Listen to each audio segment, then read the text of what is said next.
Brunch on Sunday night. Special chicken and waffles for dinner.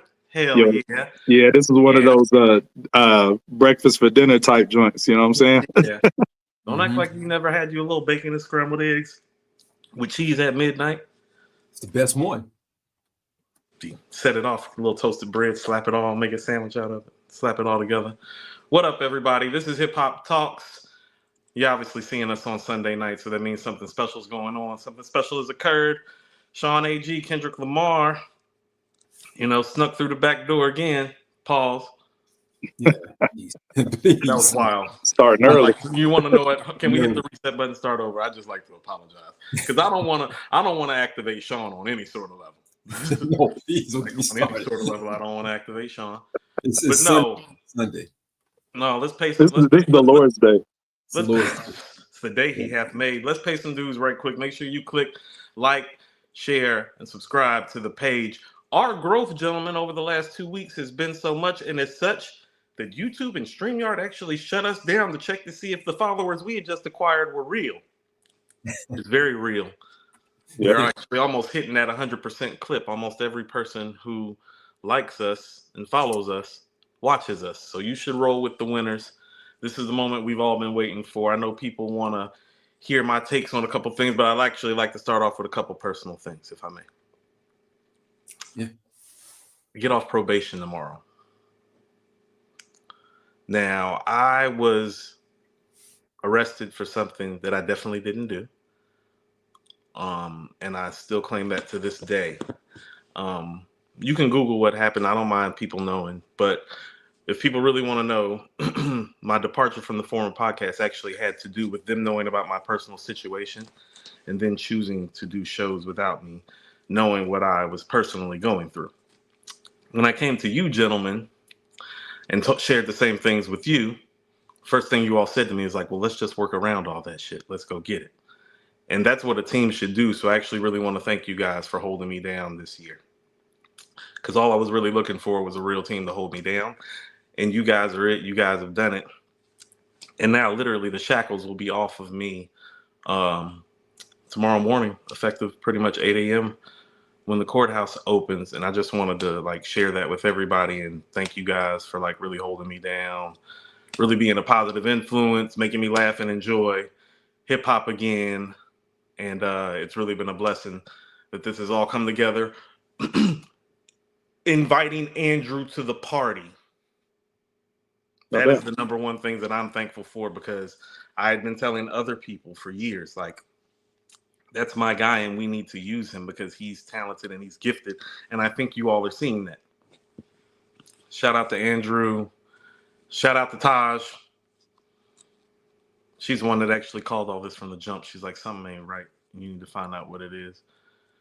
And happy to be here because now we're at this moment and it's Sunday night. And I'm pretty certain that most of the people in this space are tuned in to hear what the three of us have to say. So with that being said, I want to thank you guys. Say salute. Sean, kick it over to you. Can't hear Sean. Sean, unmute. Unmute, my G. My bad. Yo, that was touching, cool, but we don't care. We want to talk about this Kendrick stuff. I'm kidding. No, that's the shit I expect you to say. It's okay. That's the shit I expect you to say. Gotta stay on brand. I got to stay on brand. No, yo, for real. Thank you all for popping in. We see some new faces in the chat tonight, or some new voices in the chat tonight. So we appreciate that. Like, subscribe, share, blah, blah, blah, blah. Let's get into the talk.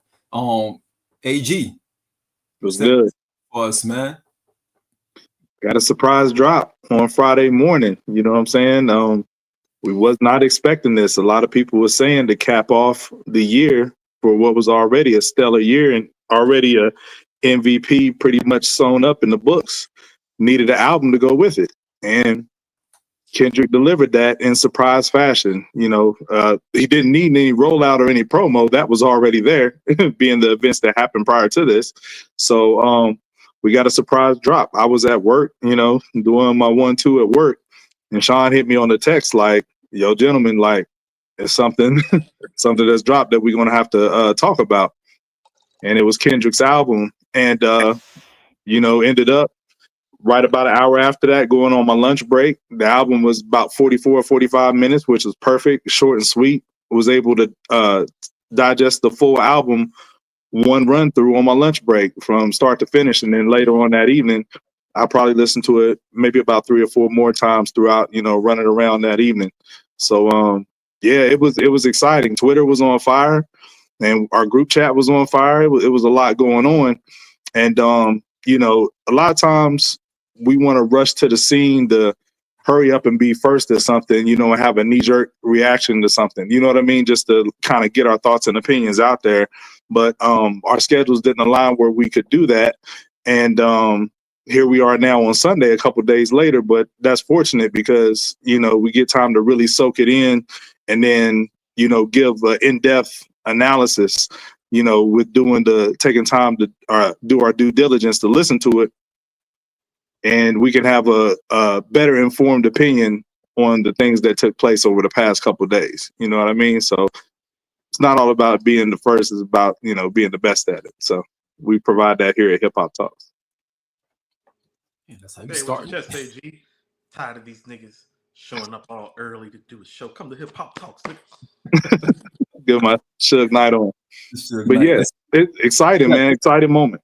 3 super chats real quick, and then AG, I want you to tell us what you feel about the album. For sure. I got your super chats. $1.99. Queens get the money. Kenny gets a B. Solid showing after a battle. Mad Max. When Coop and I agree, it must be divine intervention. That's facts.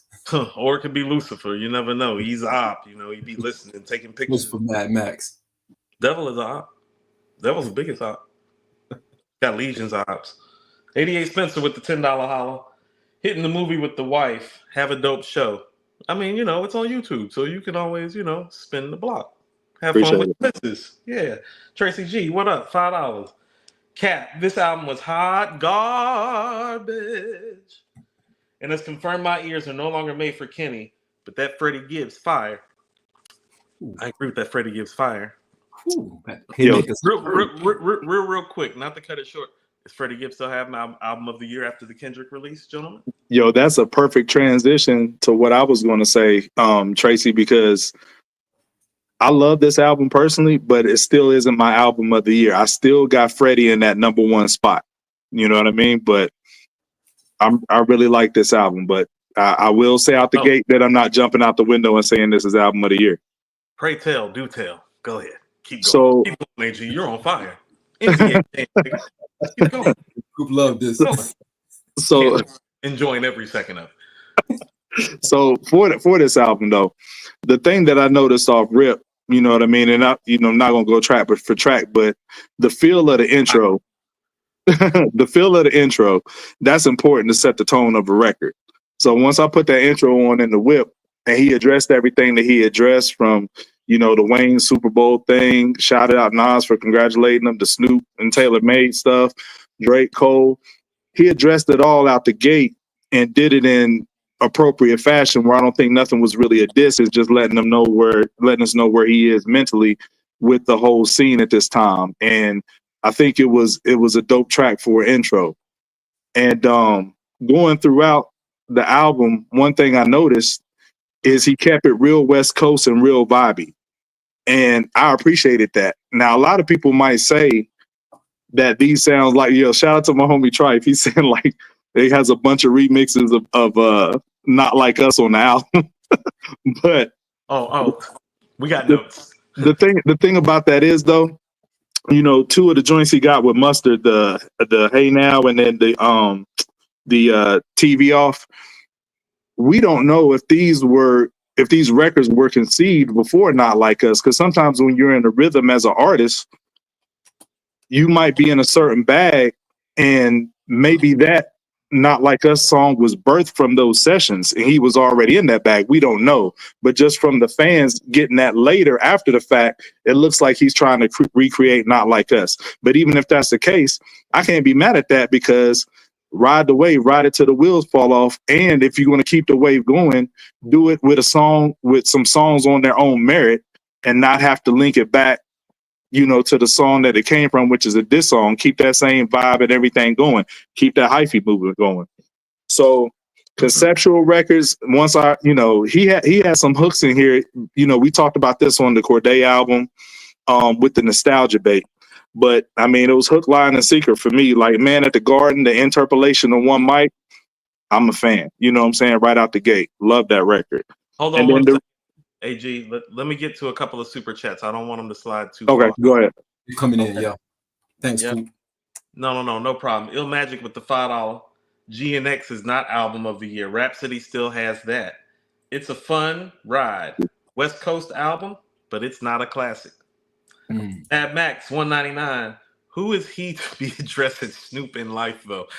What's up, Mad Max? You want to know what, Mad Max? I'm gonna tolerate you today. We're gonna see if we can't work it out. It's getting close. It's getting close to 2025, Max. The coaching session of our relationship is over. It's time for you to start showing improving. Like, Mad Max with the 199 super chat once again. And Swifty Producers executive produced the LP. We are going to talk about that. Mad Max 199 again. I see it's about to be a Mad Max kind of show. Go read the first verse on Peekaboo. Horrible bars. Yeah, we're going to talk about Peekaboo too. Yeah. Peekaboo, how about Hide Away? Hide this track away. But anyway, AG, back to you. Go ahead, sir.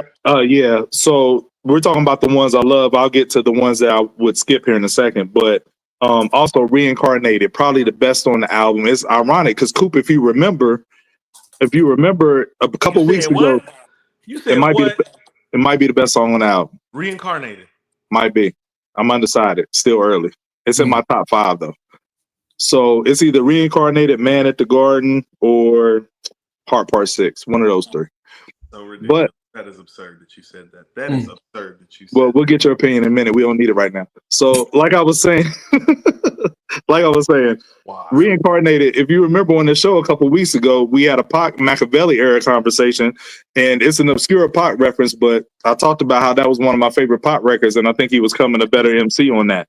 Yeah. So when I heard this record, it was hook, line, and seeker again, but the concept, it's hard to get past the surface listening when it's a Pac record and he's like rhyming like Pac, but the concept is pretty brilliant. Is he rhyming like Pac? Oh my God. This is his best Pac rendition, whatever. But the concept is pretty brilliant. You know what I'm saying? Talking about the fall of Lucifer from Isaiah and all that, do the knowledge, you know what I'm saying? And look that up. But moving on, I'm glad y'all brought up Peekaboo. That's one of the songs I didn't like at first and I considered a skip. It's kind of growing on me now. Dodger Blue sounds like something that could have been on Damn. Really like that record. Luther is a hit. I love Luther. GNX, the title track, is the worst. That's going to forever remain a skip.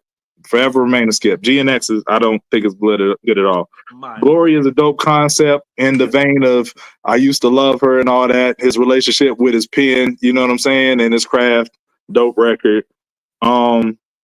But yeah, the rest of it, you know what I will say?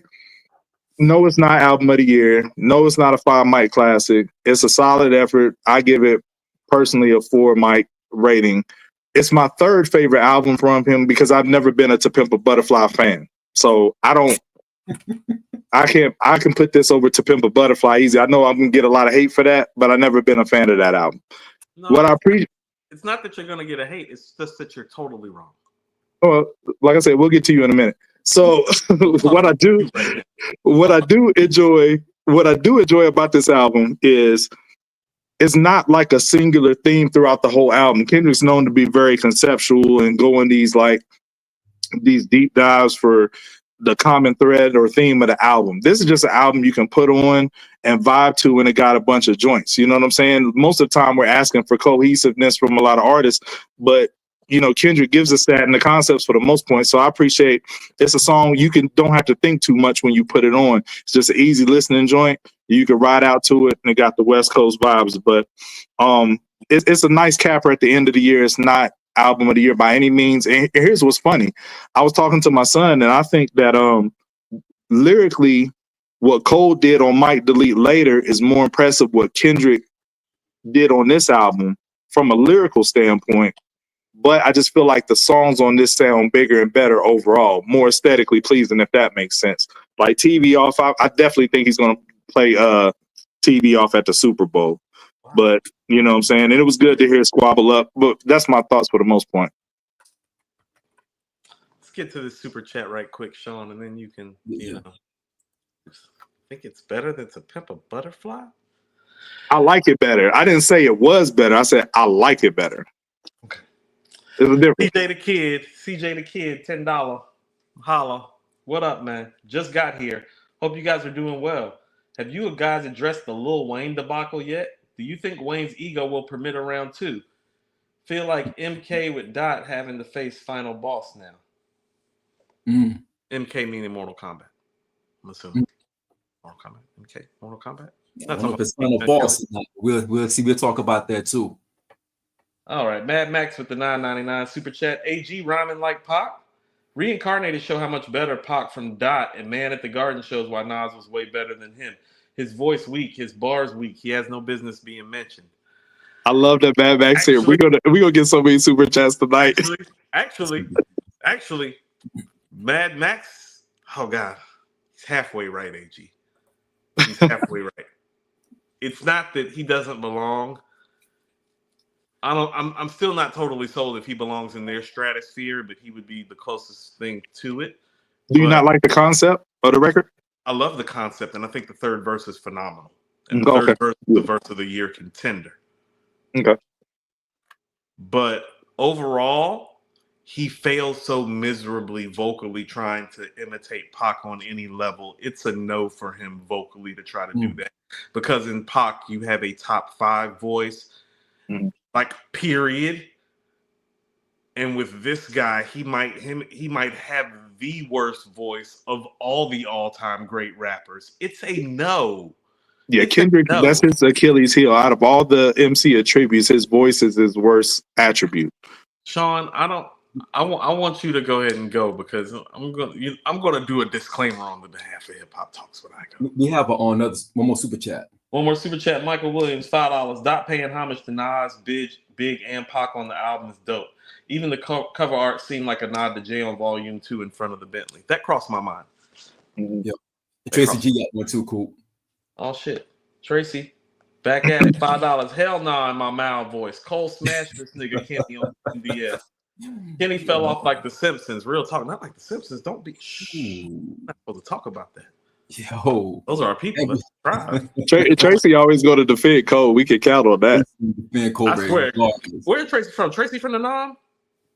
Hey, Tracy, I've been listening to the warm up too. They put the warm up on streaming, so don't shoot at me. I've been listening to the warm up all weekend too. He need to cool down. That's what he need to do. Drop his damn 888. All right, Sean, on you, man. Tell me what your thoughts are. AG gave his. AG, you say it's a 4? Yeah, I give it a 4.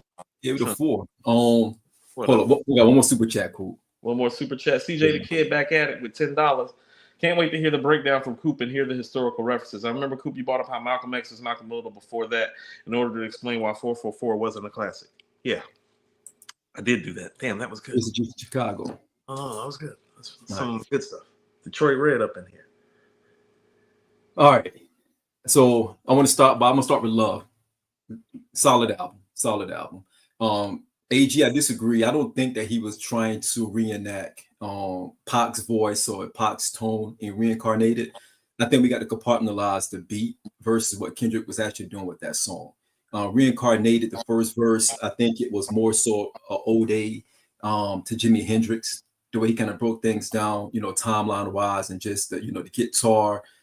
He talked about Chicago, 1947, all of those things. I listened to that song a few times, and I'm getting a little bit of Jimi Hendrix out of that.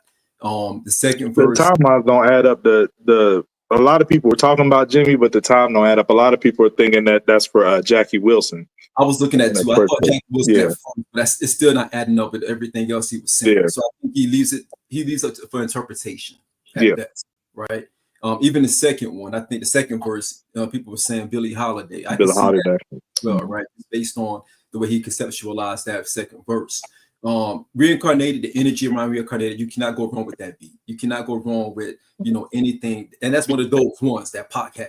And then AJ, you talked about it a couple of weeks ago on one of our shows, and you're talking about that actual song and that beat. So you really can't go wrong with that. Whacked Out Murals, I think that was a good tone setter. He addressed certain things that the fans wanted him to address. You know, he mentioned Wayne. I don't think it was a diss, and we'll talk about that later. I don't think it was truly a diss. It was just, hey, look, why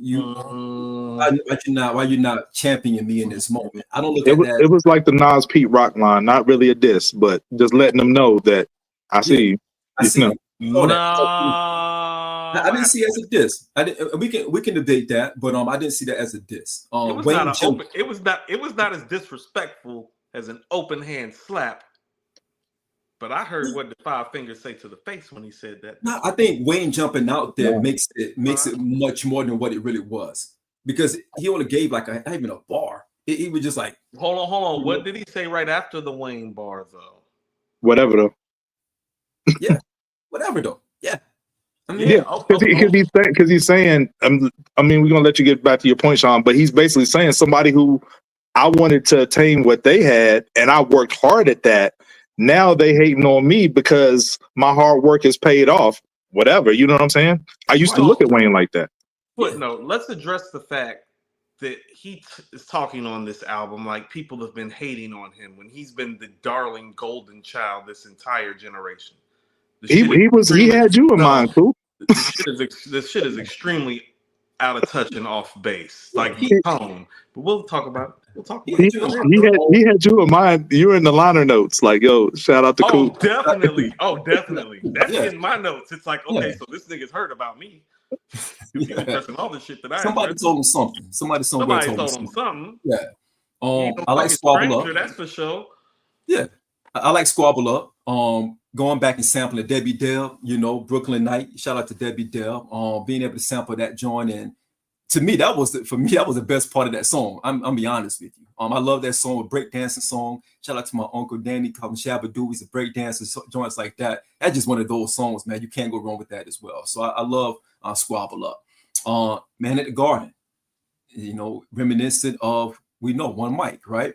Love that song. Love the tone of that song. Love what he did with that song. Reincarnated, of course, we talked about that. Luther, it's a hit. Heart Part 6, solid. Gloria, I looked at Gloria as very similar to I Gave You Power by Nas, another conceptual song talking about his pen. The ones I didn't really care for, Head Now, GNX, and Peekaboo and TV Off. I know TV Off is the one that people talk about the most because he's screaming mustard, sounding crazy. You know, I get it. I get that, but that song to me doesn't do much for me. Without you take that mustard part off of it, I feel like TV Off is another one that to me is a skip for me. But yo, I think the album is solid. I would give it a solid 4. I think that the replay value for me has been solid over the weekend so far. I listened to it again today with my 12-year-old. I asked her what she think about the songs. She thought it was okay. We kind of had a similar view on some of those songs, and I just feel like I think this album may have a little bit of legs until the next one come out at the end of the year. Hint, hint. But I think that he did what he was supposed to do, Cool.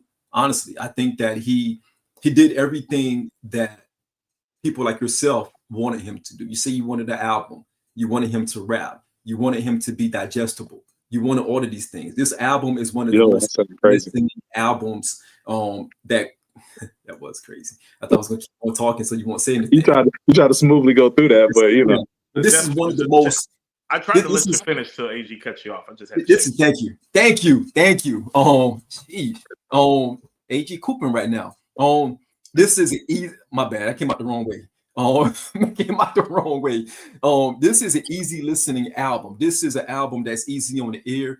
And Kendrick has a tendency to be very complex as a writer, as a performer. But this is very easy listening.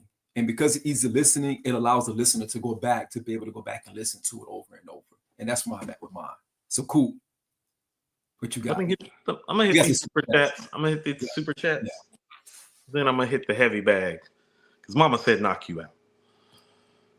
Michael Williams, do you have this Kendrick album over You Only Die Once? I believe none of us do. All right. Glad we got that out. Can I ask Sean a quick question? you kind of glossed over the heart part 6. Like, do y'all like the detailing of what happened with TDE and all that, and just the fact that he put a heart part 6 on the album when people thought that he wasn't going to revisit that because you had the Drake diss track of the same name. So no, he did the right thing. You got to put that on there. Okay. He said, disregard what Drake did. I'm going to keep with my theme. I'm not going to skip over and say heart part 7. That doesn't count. And what about the story of it? How'd you feel about the story on that? I love the story. It shows vulnerability. It shows like really what happened behind the scenes, where he was feeling, how he really felt about it. I love vulnerable songs like that. You can't go wrong with that. That's something that we need more, because you heard stories, you heard the rumblings about it, but he addressed most of that, whether it's fabrication or whatever. He addressed it. Mm-hmm. Fascinating stuff, gentlemen. Tracy G with the $5 super chat. Cole is the GOAT, but real talk, if Ja Rule can't do Pac, Kenny can't either. 100. Tracy G, I'm with you, my G. I'm with you, my G. No, that's a hell of a super chat. What did Ja Rule say? Y'all want to see Pac, niggas? Don't do that. We're not done with the super chat of Kenny. Big Me, why is he looking for? Congrats. Mad Max 999, Sean Lyon, he at NYC Ninja. He not bumping this after next week. He'll be playing Lost Tapes to cleanse its ears. I played it this morning. So what do you mean? Yo, Mad Max is crazy. I love this. Anytime we get a Kendrick topic, Mad Max gonna come through with about 200 in super chat. So I'm all for it. Him and Sean are toe to toe for hater of the year. Okay, they're toe to toe for hater of the year. When we have the haters ball at the end of the year, we should go on the Haters Ball podcast and do the Hater Ball Awards. But I mean, shit. But Sean's so much of a hater. Remember when we loved the Gibbs and he was hating on the Gibbs, and then you said you just said we all agreed that this was better than the Gibbs, and then Sean started squirming in his seat. That's that internal hate that the camera can't like take away. That's that nonverbal communication. That's that nonverbal hate. Oh, see you niggas at the awards. Okay, that's a grimy, man. We're the grimy ones. That's wild. CJ the Kid with the $10 super chat. I set the trap just to see dude react. You guys think Dodd said that bar so that in case Wayne does fire at him, Dodd will diss him at the Super Bowl or on some Summer Jam screen on steroids? Not at Super Bowl. No, I don't think that'll happen. That's not the place for that. Not the place for that at all. Yeah. He might have a hard time getting New Orleans. You know these white people are not about to let that happen. They're gonna be like, you're doing what? Excuse me? Excuse me? Yo, I like the shirt, Coop, with the tapes on. I just now peeped that. Oh, yeah. This was a birthday gift from last year. Shout out to Ari. Let me see. Michael Williams, $5. T2 in the chat wild, and he said this album puts Kendrick over Stevie, Prince, and Pac. Well, T2's doing cocaine. It's Judgment Day. He decided to go skiing, and I don't mean in Colorado. That's a troll. That's a troll comment. He's seeing spaceships on Bankhead. T2 seeing spaceships on Bankhead. Shout out to Fabo. One of the many niggas Kendrick is biting on this album. Anyway, the 007 with the $9.99 super chat. Coop, if the tip of the hat to Rakim doesn't make you happy, there is no hope. That started off real weird. Please don't. We don't have time. There are too many people in the chat tonight for you. Yeah, you're right. Kenny may even drop again next year. And off the Misstepper album, he is on an upward trajectory. He has the crown, undeniable. I would submit to you that the two of the best words in the English language are called reasonable doubt. I'm not talking about Jay's debut album. FR33 with the $5. When Reincarnated started, he sounded like a little kid doing a Tupac impression in the mirror. That's disrespectful and accurate. Ill Magic $4.99. I will say Cube's album is better. Yeah. No, Ill Magic. Hell no. And I love Cube. Cube is one of my favorites, but hell no, respectfully. No. Yeah. Glad we had this talk. Sean, so you said you're giving it a 4? I'm giving it a 4. Yeah. Okay. Are we gonna be Jay-Z 444? Like, nah, we ain't gonna be that. You know, Koof ain't giving it a 4. I'll go back and change my rating before we do that. We know your hating ass will. Matter of fact, if you do that, this might put you over Mad Max to win Hater of the Year. This could be the hater moment. Sean be hating on Jay for no reason just because they got the same name.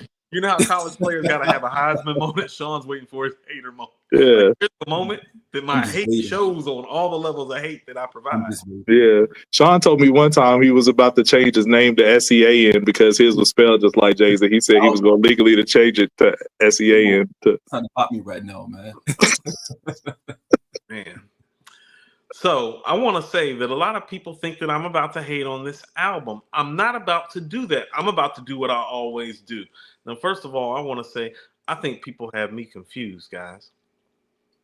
Now, I don't like Lupe or Talib at all in real time, real life. Can't stand, We know that.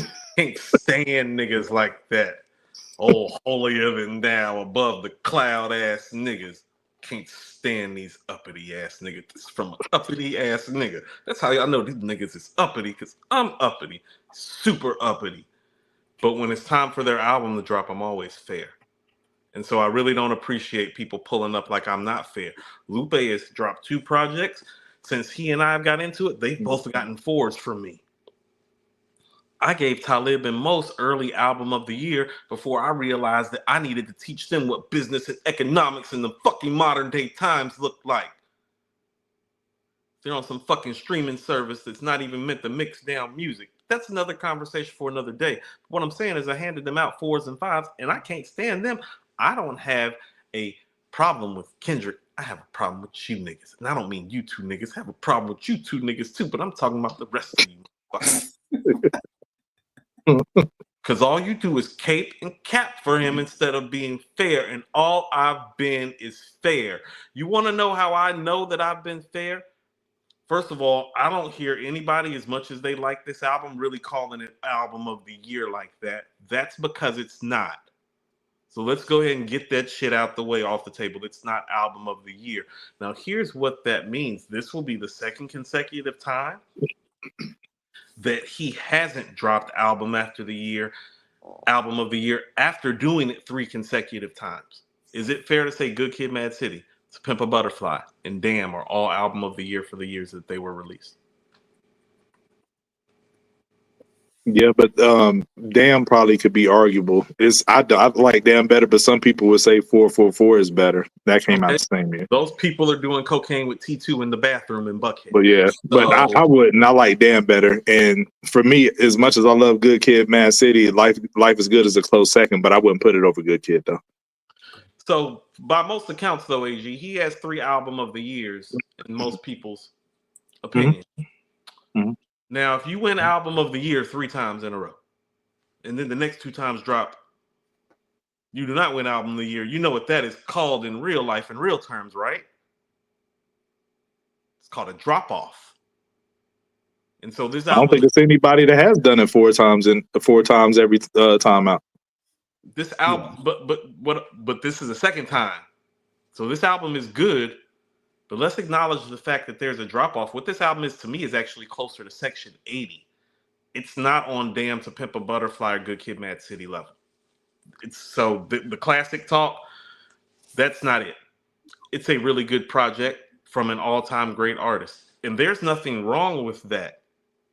It just needs to get treated that way. So I don't want to hear this, oh, this is GOAT talk. And it's none of that. There's no GOAT talk on here. There are barely verse of the year contenders on here. The verse 3 on Reincarnated to me would probably be the closest thing to a verse of the year contender on here. He doesn't have a lot of those either, guys. That's what I was saying about Might Delete Later and what Cole did lyrically. Like, that was more impressive. Cole, you know, I would agree with you that lyrically, Cole is better on Might Delete Later than Kendrick is on this album. But I will tell you that I would give Kendrick the overall mic performance. Absolutely. The records sound better. The records sound better when he hits the mark. So let's go ahead and address the next thing. Now, this is better than Mr. Morale and the Big Steppers. It's 10 times better. So I need people to get off my ass about me dragging that crappy ass album through the mud. I drug it through the mud because I already seen dirt on it. The album's not any good. We can say that with clear, unequivocal thought today after listening to this project, right? I like it better than To Pimp a Butterfly, but objectively, I can't say that it's better, but I enjoy it more than To Pimp a Butterfly. It's easy to listen. Yeah. It's an easy listen. That's another thing, too. What's up with the subject matter on this album, guys? I thought this was your socially conscious king. That's why when I sent the tweet out, so this is your king. It's like your king kind of talks like everybody else talk. You just got better talk game. You know what I'm saying? Like his spit game is just better. He's not really saying anything like new or special. All of these guest appearances you can scratch outside of SZA, guys. You can scratch all the guest appearances outside They're of SZA. virtually unknowns. But to No, that no, talk that you it's were not to, about being unknown. We didn't know who Stove God was like that on Jose Canseco. It's that's about true. making your mark, and a Right. Kendrick Lamar album is the perfect fucking time to make your mark as an MC. None of the guys showed up to the party appropriately. SZA fucking delivered because Luther and Her Gloria features are are great. two of the 5 best songs on the album. I don't know if I agree with that, Coop. I think they did what they supposed to do. I think they actually did what they were supposed to do. No, They these did niggas, not- no. Well, Okay, a feature to Coop's point, if you artist Kendra's caliber, when you have a feature that's somebody who is a virtual unknown, you would hope that they could be able to make their presence on the track and stand next to him. Kendrick was doing back and forth, and they sound like they shouldn't maybe even be on the track with him. That's what I'm saying. Okay, so let's talk about some executive production moments right here, and let's talk about some thought process, and let's talk about his creative bag right quick. First of all, I'm with AG on the Love Part 6. I think the Love Part 6 might be the best song on this whole fucking album, actually. It's The in story is great. It's in contention for it. It's definitely a top 3 song. Shout out to Kendrick and the Freddie for flipping R&B samples on their album that we were not expecting niggas to rap to. Who the fuck thought somebody was gonna rap over Cupid and by 112 and Use Your Heart by SWV? Excellent choices, excellent production. Both of those are excellent songs and some of my favorite work that I've heard this year. The next song is GNX, guys. You just spent this whole time. No, listen, if you listen to what I'm about to say, you just spent this whole time breaking down the whole TDE thing, and then you go do a posse cut song right after that breakdown when the real move, the real chess move, is to get J Rock, Ab Soul, and Q on that record. What the fuck are we talking about? And why am I the only person that noticed how major of a misstep and a moment that could have been for him to give the full analysis and breakdown and then slide into a posse cut? That's a great point. That's a great point. What the fuck are we talking about? That's why those guest appearances don't matter, but that's executive production. And I'm going to tell you what, at that point when that happened, because from the notes that I was taking on it, that's when I realized, well, a lot is made of his album making ability. A lot of the album making ability lies in his creative genius. His creative genius is not the same, guys. He is pulling from multiple places at multiple times. For the first time, when you say Kendrick experience is a Kendrick Lamar experience. It's not a Tupac interpretation experience. It's not a Fabo riff. It's not a Nas interpretation. It's not a Rakim bar. You get what I'm saying? It's usually never those things with him. I take that as a mark that his creative juice is not the same. And that's why I was telling y'all, it's like, well, those battle songs, it's like, oh no, that's the first time we heard that guy. And there's nothing wrong because when I talk about this happening with Kanye, everybody fucking agrees. But when I say the same thing about this guy, so oh, you don't know what you're talking about. It's like, no, he didn't used to have to do stuff like this to make the songs palatable. But all MCs do that though, Coop. Him stepping to the mic used to be palatable enough. It did. There didn't used to be need an album where the best songs. Think about it, AG. Your best song is a Tupac impersonation. The next song that you think is great is a Nas impersonation. Another one of the best songs has a Fabo riff on it. Yeah, but all MCs do that. We can't. Kendrick can't be indicted for that when all MCs do the same thing. This is what I'm saying. Yes, he can, because we hold our greatest MCs to different standards, which is my whole point, AG. What you just said is my problem with his fan base, because they're like, no, other MCs do that. Other MCs are not Kendrick Lamar, according to everybody, including me. Then Jay would have to get docked a lot of points then, if that's the case. But he's still number 2 all time on your list, though. I dock Nas all the time and be like, man, he could have kept that shit. But I'm talking about taking stuff from other people. Nobody says no, but when I'm saying like when I talk about Nostradamus, nobody really says a word when I do that shit. You feel what I'm saying? I be like, man, he could have kept that. Nobody says nothing. I'd be like, yo, I'm like, this dude ain't made a good album in 8 years. You're crazy. He's the greatest MC of all time. It's like, no, nigga, he made a good album in 8 years. Now I'm gonna stop saying that shit today because he actually made a dope album. So the drought of him actually making a quality album, it does officially end with the release of this project. This is a good project, but much like I started seeing with Kanye, it's more flashes than it is the consistent brilliance that you're used to. And we need to acknowledge that and accept that and stop acting like this is the same guy that made Good Kid, Mad City, To Pimp a Butterfly, and Damn, which has been the whole premise of my point this whole time. He's not that guy anymore. He's still great. He's still great. He's still all-time great. He's not that guy. That's what I've been saying. And people, but what if it's an effort to not do that? Because that's what I appreciated about the album, though. AG, he just don't got the juice like that no more to fucking pump it out like that anymore. It's okay. It happens. What do you want him to do? Crazy. I'd rather it be an album like this instead of one of those heavy concept albums where you could just put on, listen to joints. You know what I'm saying? I'd rather it be that. But that's what I'm saying. He used to be able to do both at the same damn time, to quote Future. Cool. What do you want him to do? You can't. It got to be one or the other. You can't ask for both. You know what I'm saying? I'm not asking for both. I'm just acknowledging the obvious because when he goes heavy down that lane, you get a Mr. Morale. You know what I'm saying? I said the album was good. Did I not? Did I not just say that I was going to stop saying that he hadn't made a good album in 8 years? But I'm talking about the approach, though. The approach. You know what I'm saying? You said he can't do that no more. I'm saying maybe it was a concerted effort to not do that, to make a more loose album. No, because Mr. Morale is proof that he can't do that anymore. But you can think differently if you'd like. In my opinion, Mr. Morale is the proof that his ability of making palatable, highly socially and conscious and aware songs that deliver and hit the mark and still like have replay value. I think Mr. Morale proves that those days are done for him. This is an easier pull off. Now, here's what I will say. I do feel like this nigga's been listening to me because everything I've been saying he don't do, he tried to do on this album. I said, outside of Good Kid, Mad City, you wouldn't know that this nigga's from Cali. Oh, this shit sounds so Cali, don't it? Like some of these records, but it still ain't good though. A lot of no, it's not that.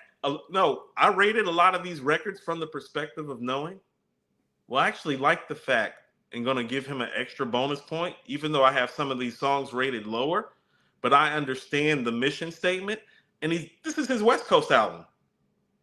Mm-hmm. He hasn't made a West Coast album. That's what I've been telling you. I was like, we got a nigga that y'all saying is like, Good Kid. Good Kid's real West Coast. It is a West Coast album.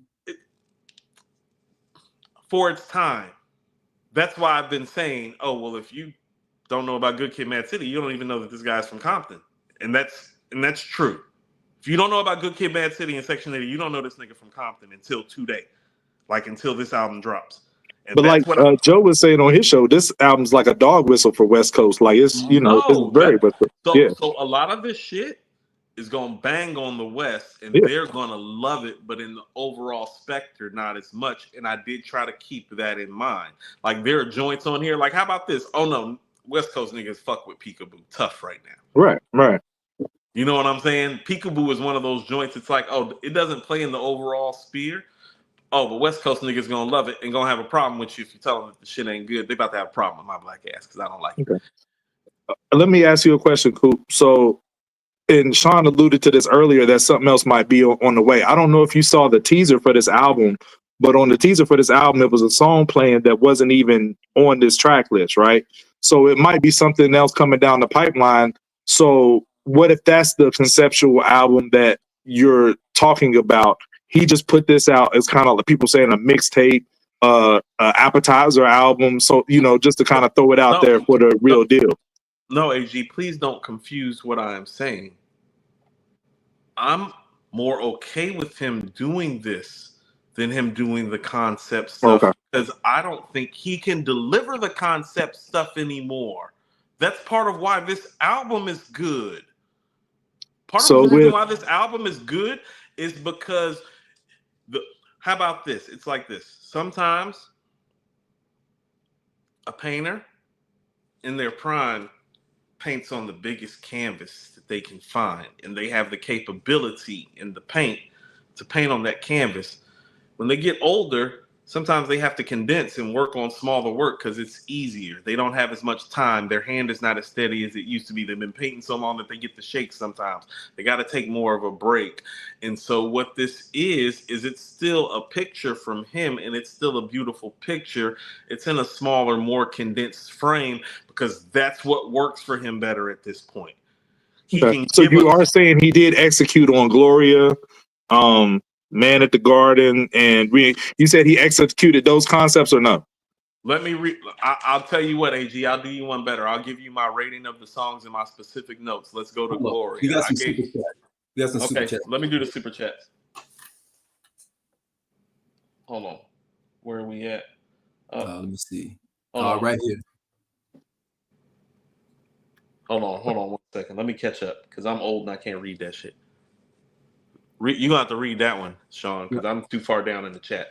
Dot made this for the city, LA. This wasn't for y'all. See already.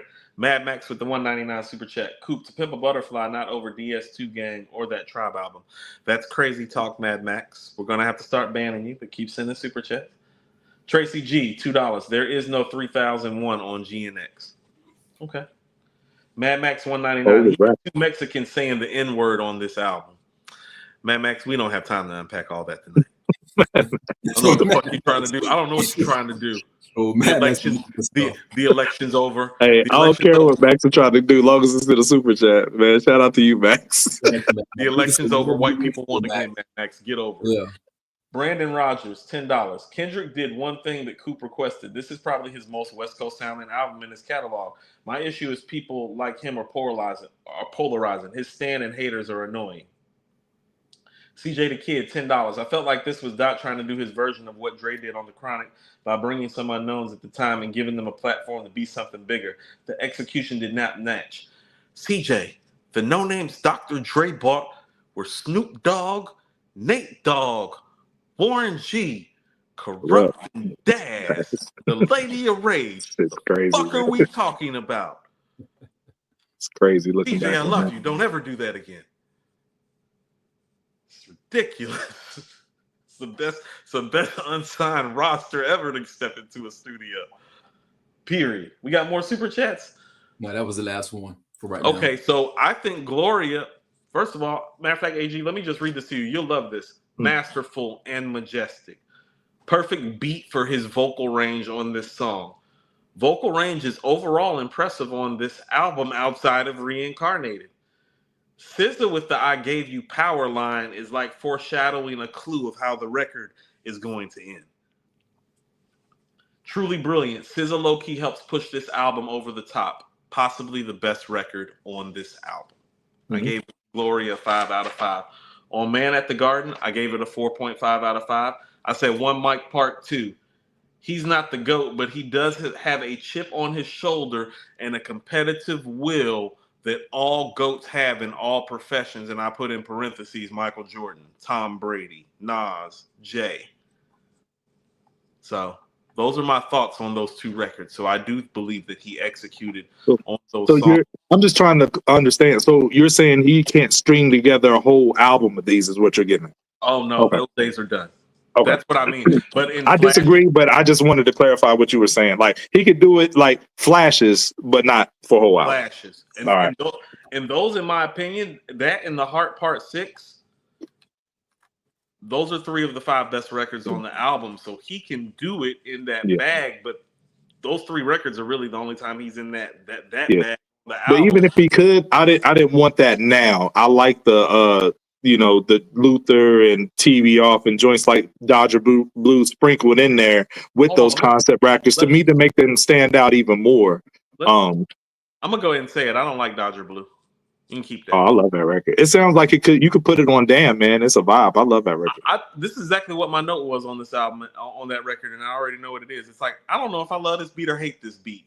Kill that shit. I hate when I feel that way about a record. I don't know if I should love the beat or hate the beat. If I got to ask myself if I love a beat or hate a beat, you're asking me to do too much because I already got to listen to Kendrick. No. Can I ask both of y'all a question? Do y'all respect that he didn't put any of the diss tracks on here to try to ride that way? It's the first thing I noticed, and I do respect it. I do too. First I'm thing. glad he didn't do that. I would have looked at that funny if he did. It would have taken so much away Can I from answer that his too? legacy potentially and from the album. I love that he didn't do it. Yeah. What'd you say, Sean? I'm good. Go ahead. No, I mean, what do you think about that? The not putting the diss tracks on them. We got a super chat real quick. We got 2 of them actually. Okay, that's Sean's way of saying I don't have feelings. We had super chats. Ill Magic with the $5 super chat. Would y'all say Lupe has outshined Doc conceptually between their last 2 albums they've dropped in this era? Drill and Samurai Morale GNX. It's like, yeah, but that's like saying, oh man, does that person have a better crossover than Steph Curry? It's like, yeah, can he shoot like Steph? Is he playing like Steph all the time? Like nobody cares about one thing that you do well if the motherfucker does everything else better. Lupe is hard to out conceptualize. The problem with Lupe, he struggles to bring it down to where it's like easily digestible. How about this? What Kendrick just did just now that I'm giving him credit for. This is Lupe's problem. Can't get an album like this from Lupe. Like there will be no squabble up from Lupe is the problem. That's the problem. Am I wrong? Early on, he could do that, but not now. I don't feel like he could. He hasn't been able to do that since the Cool, dude. That's too. My daughter wasn't alive when the Cool came out. She about to graduate from high school, nigga. I just drove her car. Car's driving great, by the way, sweetie. She's on vacation. She hit me. You know how real this shit is? My daughter's been on a cruise ship for a week, and when the Kendrick dropped, ain't text me, ain't talk to me about nothing. I got to check up every day. That Kendrick dropped, she was like, yo, daddy. You seen Kendrick drop, right? Y'all doing a show? It's news. It's a deal. Even all the way from a boat in the Bahamas, it's a deal. Tracy G with the $5. This album was like Black Panther 1, overhyped and not good. It's not that bad. Whoa. Black Panther 1 is a classic. That's crazy. No, I'm with Tracy. That album fucking sucks, and you're tripping. I thought she was talking about the movie. No, I was talking about the soundtrack. Oh, thank God. You better be talking about the soundtrack. I was about to crash out. I was like, yo, Black Panther 1 is a classic, yo. Blocked out. Yeah. Yeah, about to block that, John. Shut up, G. Me and John had the same reaction. R. Johnson with the $5 super chat. This is his first super chat. The LA rap community will have a rude awakening when they find out the rap fans outside of Cali only fuck with Kendrick and Tyler. That's not true. Larry June. There's plenty of dope West Coast artists out there. Cali's had a hell of a year, low key. I mean, high key. Just dropped again. Yeah, all of Cali. Yeah, Cali is the forefront right now. Cali's leading the pack right now. Absol, you know what I'm saying? Schoolboy, Cali killing it. Tyler. Saying R. Johnson, that's your first super chat with us, my G. That's what you gonna do with it. Big hit in the game. It's been a lot of Cali stuff this year. Big hit in the game, the top 5 album this year. That's up there. Yeah, sure. Shout out to Cali, man. Shout out to the whole West Coast, man. Shout out to all the West Coast. West Coast doing it up right now. The West Coast is actually running things right now. Let's keep it real. It would appear. It would appear. All about all that. We'll talk about that at the year-end review. We'll know about all that. Yeah. We'll see. CJ the Kid with the $10 super chat. Damn, Coop. I was just saying Kendrick might have tried to do the same concept with new artists. I didn't say that Dot has Dre's ear and foresight to see if the artist will have the same future. Okay. But he needed to execute right now. Damn the future. Where my TDE record after the Hard Part 6? But cool. What is your argument? Production. Some of these beats ain't all that either. The production on this album is not up to par with where he is still as an MC. Because him at 85% is still better than 95% of the league. Let's be clear. That's what I'm saying. Like people take some of my stances and some of my takes like differently from like how I actually see things and how I actually feel about things when it comes to him. It's like, oh no, I'll take him at 85%. He's better than 95% at 85%. Acknowledge that it's fucking 85% and this shit is not 100 anymore though. Well, Sean had a question for you though. Argument though. What is nobody asked Sean if he had a question? Nobody cares about Sean's question. I'm trying to help you understand your feelings. Right now, your feelings are all over the place. I'm trying to bring your feelings back in. Walk with me here. I feel so traumatized by the last 2 Kendrick albums. I need therapy from what I have been through, from how people have felt about me feeling a certain type of way about these last 2 albums. I need therapy. I get it, but that's what we're trying to help you out here because I even asked for some help. because I can't. It takes a village to help Coop in this situation. Because I do think you would like this album. I think you love this album. I think don't love this album. Don't do that shit. I think when you were at home this weekend, you was really loving this album in your comforts of your own home. And right now, you cannot process what's happening right now. You can't process it. I said the album was good. I guarantee when Squabble came on, you started dancing. I'm sure. Squabble Up is hard. Squabble Up is hard. I guarantee you were dancing. And you're trying to process all of this. I get it. So I had to ask for some help because we're a community that help each other. And I had to reach out to some folks that actually know and love Kendrick. A lot, Coop, because we're here to help you. This show is not about Kendrick. It's not Kendrick anymore. It's about I want your help. I want your help. It's about you, Coop. Is this an intervention? I want your help. It's an intervention. I want your help. When Kendrick dropped the album, I don't need help. You want to know what? You want to know what? You and me, we're going to have to squabble up. I don't need help. I'm just Coop. But Coop, when you say it's good, you do have a backhanded complimentary tone about it. Yes, that's what I'm trying to understand because you say it's good, but you're saying that he's not shooting at a high clip. No, that's not. No, you're confusing me. I'm saying in relation. How about this? Is he an all-time great MC? He's one of them. He's one of them. Is he number one for this generation by all accounts? Yes, you got to give it to him. I don't have a problem with giving it to him. That's what I'm saying. So now that we've given him all of that, we rate him that way then, don't we? Because I judge Nas and Jay and Rakim and Scarface and Ghostface and those guys the hardest. But you understand defending that it's not a classic. Nobody is saying it's a classic. No. It's a classic moment because it's capping off the year, but it's not a classic album. I want to understand the argument. That's why I'm asking. It's just good. There's nothing wrong with me. That's what I'm saying. When an all-time great MC drops a good album and I say that it's good because it's him, it's like, oh, but what is he trying to say? I'm saying that it's good. Okay. It's just not great. What I said earlier in the show. Moments. It's a really good album with some great moments. Okay. Let me ask you this. So he was already having the best year, you know what I'm saying, of an MC, but we needed an album. Those are lies. That's what I'm talking about. Who was having a better year than Kendrick? Real talk. How can somebody without an album be having the best year? All right, before this album dropped, who was having the better year than Kendrick? Name him. No. Who? I love Future's year right now. I said that on the last show. Okay, you got Future. Albums this year. He got the notoriety with it, and I said that last show. I said if I was picking an artist of the year, I would pick Future. This is like a Jordan 91 year though. Hold on. Where did this beef start? Actually, on what record? On Future's joint.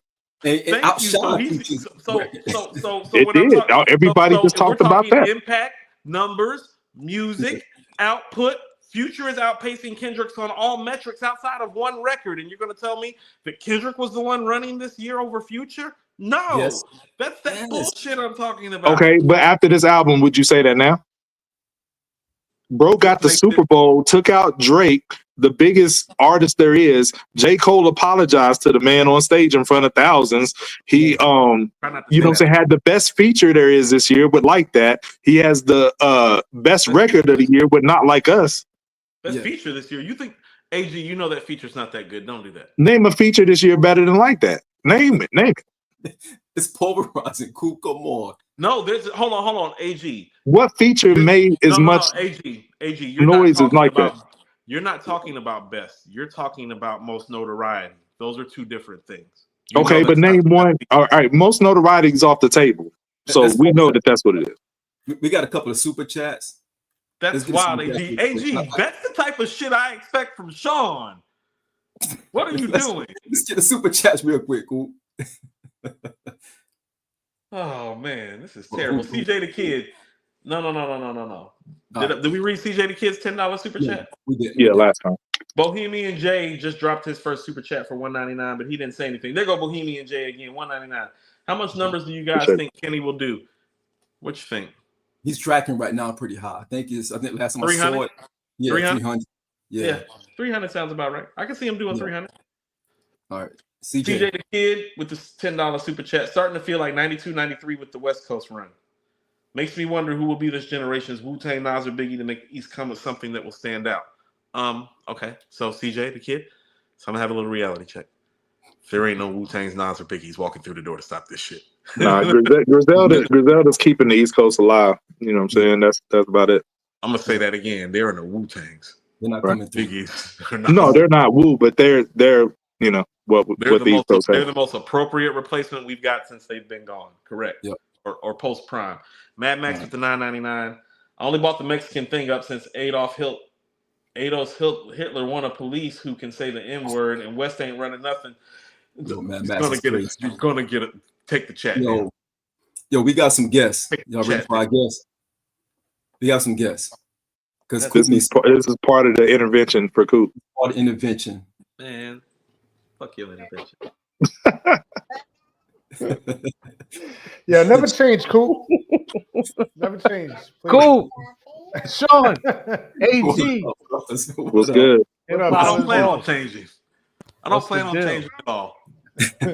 How fascinating to meet you all again. I feel like we have been doing this for 4 years now. I can't believe what I'm hearing on this episode from the person who is supposed to be the beacon of hip hop culture himself. Cool.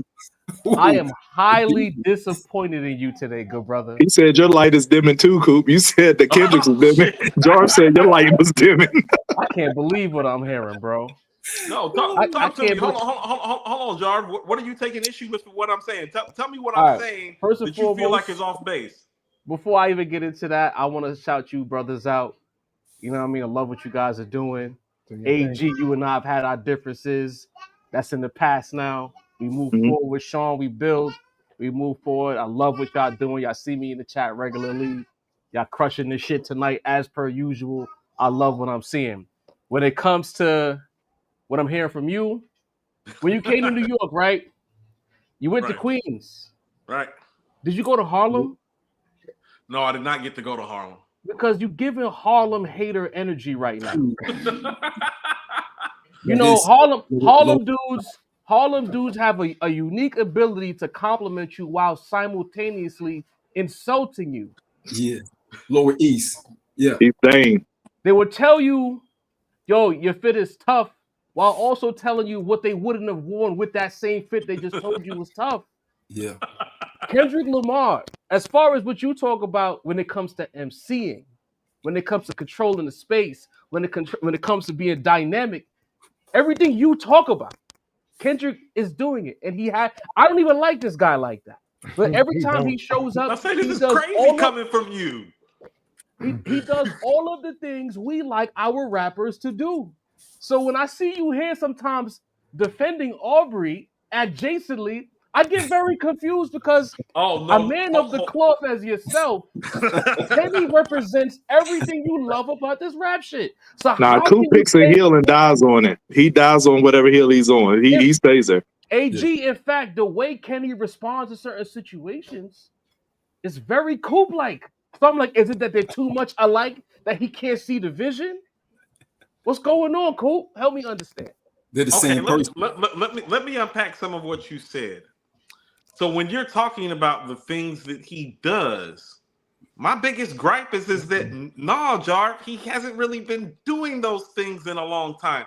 He does those things on this album. I'm giving him that. I'm giving him that. That's why I'm saying it's like, oh no, there is a part of me that is listening to this album today that, without any of my arrogance involved, which we all know is involved, it's like, oh no, this nigga made this album to shut me the fuck up. So now I have to bring my black ass up here on YouTube and be like, man, you had to come home. Album is really dope. No, this is what I asked for. I'm the one that I've been the main one champion for him. And it's like, yo, all that other Mr. Morale, all that concept, go home, make some West Coast shit. This is that. So I have no reason to complain in terms of the aesthetic that he chose.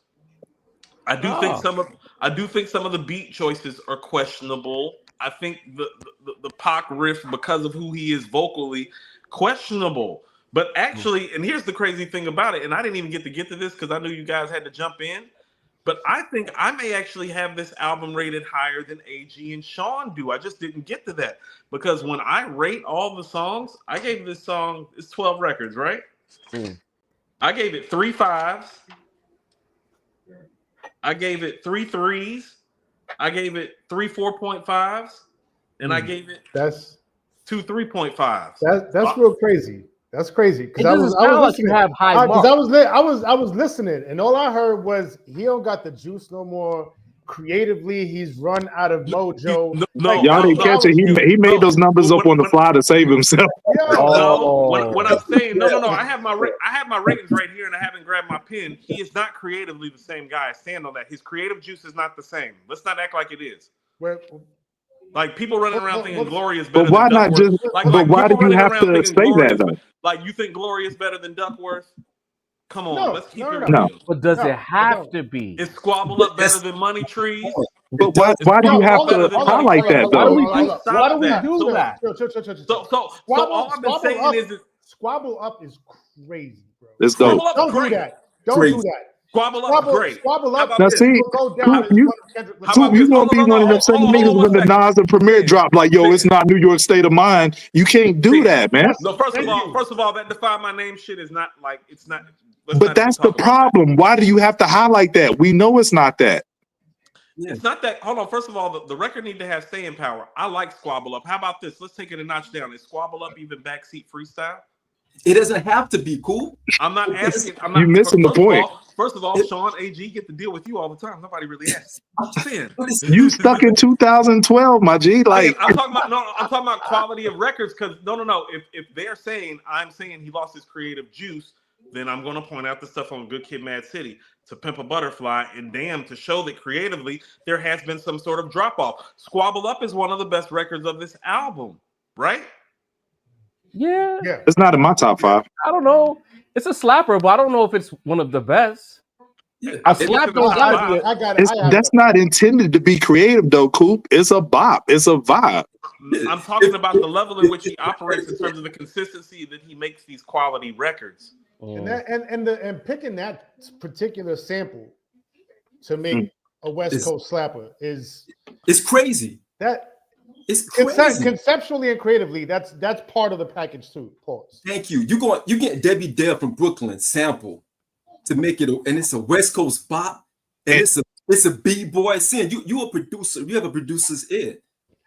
So never in my life would I hear that sample would be like, yo, I'm gonna make a sample. And what's crazy, I like the genius behind teasing that on the Not Like Us video, and it cuts off right before the sample jumps in. So when you hear the sample in real time, you're like, oh shit, like, you know what I mean? You play it through. Come on, it's a b-boy record that has a West Coast bop. How can you even do that? Like honestly, as a curator, as someone who makes music, how can you think about a b-boy centric record? That record came out in '83. Is it b-boy one of the core elements? He's still providing culture, even if he's not giving you the commentary. He's delivering elements each time out. Yes. Okay, so we talk about how not all 5s are created equal, right? Right. Well, I only gave 3 songs of 5 on here. I'm bringing up Squabble Up because Squabble Up is actually one of the 3 songs I gave 5 to.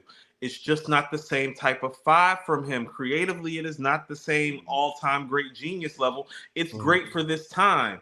When I'm saying, is it better? When I'm asking Sean and AG, yo, do y'all think Freddie album's still better? Well, that's because that's the only album that I've heard this year that I can think of off the top of my head after listening to this album that truly competes with this album. So I'm not saying that he's not there. I literally just said before y'all jumped on, 85% of him is better than 95%. Just don't tell me it's 100 anymore. I'm cool with the 85. And if he's going to make albums like this for the rest of whatever his career is, oh no, he is going to go down top 10, top 5, because even doing this at this stage in the game is hard to do. I'd like to see him do it more often because this is album number what? On year number cool. what? Cool. Let me ask you something. Before album number what? On year number what? That's album number 6 on year number what? I got a question for you, Cool. Tell the truth here. Tell the truth. How much of this is you still punishing him for that 5-year hiatus? Because I remember you when you was in the town portal across the street, you used to get on his ass about that break, and I feel like you still ain't let that go. No, big D energy. Facts. Because I feel like a part of you feels like he had it in 2018. To me, 2024 Kenny and 2018 Kenny ain't that much different as far as his position in the space, the kind of records he was making, He had Damn. He followed that with the Black Panther soundtrack. Then he left us, and I feel like you've been upset with him ever since then. Well, You're let me not being truthful here. let me ask y'all at the rap roundtable this, because we and Coop had a whole argument on this show. Like, as high as he hold Rakim, Rakim took the same amount of years off as a break and came back with the 18th letter. Let's talk about it. No. And the 18th letter is not like that. Career than Rakim. Don't even do that. Kenny already higher all time. First of all, Jar, I'm gonna tell you what. First of all, that's an excellent question to ask me. Like, real shit. That's an excellent question. AG, just real quick, I'm gonna work in reverse order. AG, my whole thing with the difference between the breaks is when Rakim left. Rakim was considered by the masses to be the greatest MC of all time when he left. It was not like that when Kendrick left, in my opinion. Mm-hmm. Maybe greatest for his generation, but not for this era. Jar, when you asked me that, that's a little tough, because it was hip hop was what, 10, 15 years old at the time. It's 50 now. So like, no, Rakim's degree. But when he came back, it was a steep decline and kept declining. Rakim's degree of difficulty is easier than Kendrick's in terms of the comeback, because not as much hip hop had existed. Right. That's fair. We had less to go off of, thereby making his comeback easier to enjoy than Kendrick's. We had so many more classics by the time Kendrick took a break, as opposed to when Rakim took a break. When Rakim took a break, we maybe had like 15 all-time classic albums. You know what I'm saying? 15 to 20 albums that was like all-time. But when Kendrick took a break, we had 100 of them. So I'm going to give Kendrick that. Jar, if you want to know what, you're right. I do hold it against him. And you want to know why I hold it against him is because I feel like he actually was on a trajectory to be arguably the greatest MC of all time. And I do feel like he ruined that when he did take that break. There was no reason whatsoever to take that break. Nobody had ever popped like that. No, like Nas. Right. Hold on. Ugh. Nas, Jay, Big, Pop, none of them have a 3-album of the year run. All I gotta say is life happens, Coop. I mean, you know what? I dig that. I started off this show talking about how life happens to me. You know how many people care when it comes to entertainment about life happening to you? Nobody. Not a goddamn person. They just want the entertainment. As a matter of fact, they want what happened to you to come out faster when they know it's happening to you, not 5 years. So, Jarv, I did kind of take it personally in the hip-hop level, because I didn't think that we would see somebody from the era that he existed in be even capable of challenging Big and Nas and Pac and Jay.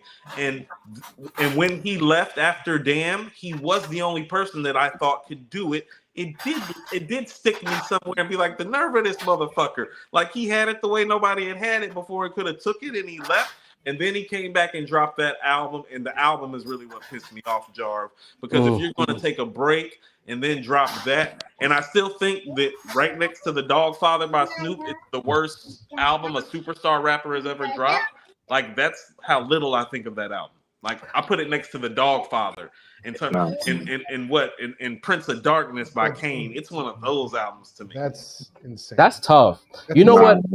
I see the vision. I can understand that, because I was one of those who got on Kenny for taking that break. But you know what? As life happens and we go through our emotions and changes happen, and you get to understand like how an artist goes about their craft.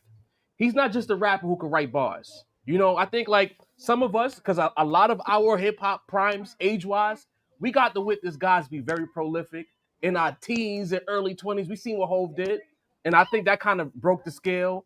We saw what Weezy did. We saw what the T.I.s did. These guys were active outside. I think that when you put a lot of emotion and passion into your art form, sometimes you can't just write bars. And I think that's what happened to Kenny. So hold on. What you just say? You said hold on. What you just say, Jar? You said when you put all those passion into your bars, sometimes you can't write. That's that creative juice that I'm talking about, Jar. You're not saying anything different than I just said. You're just saying it in a more affectionate I'm saying that the reality is when you have an artist like Kenny who puts a certain type of energy into the craft, he can't just make music. Kenny could have probably gave us albums mad times just for the business aspect of it. Right. But think about the album he gave us. Even if I don't like Mr. Morale, and I don't, it's on record. Look at that. He gave us a therapy album, bro. He was fucked up.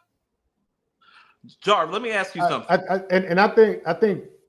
think that album being the first album that he drops after taking that 5-year break explains the 5-year break.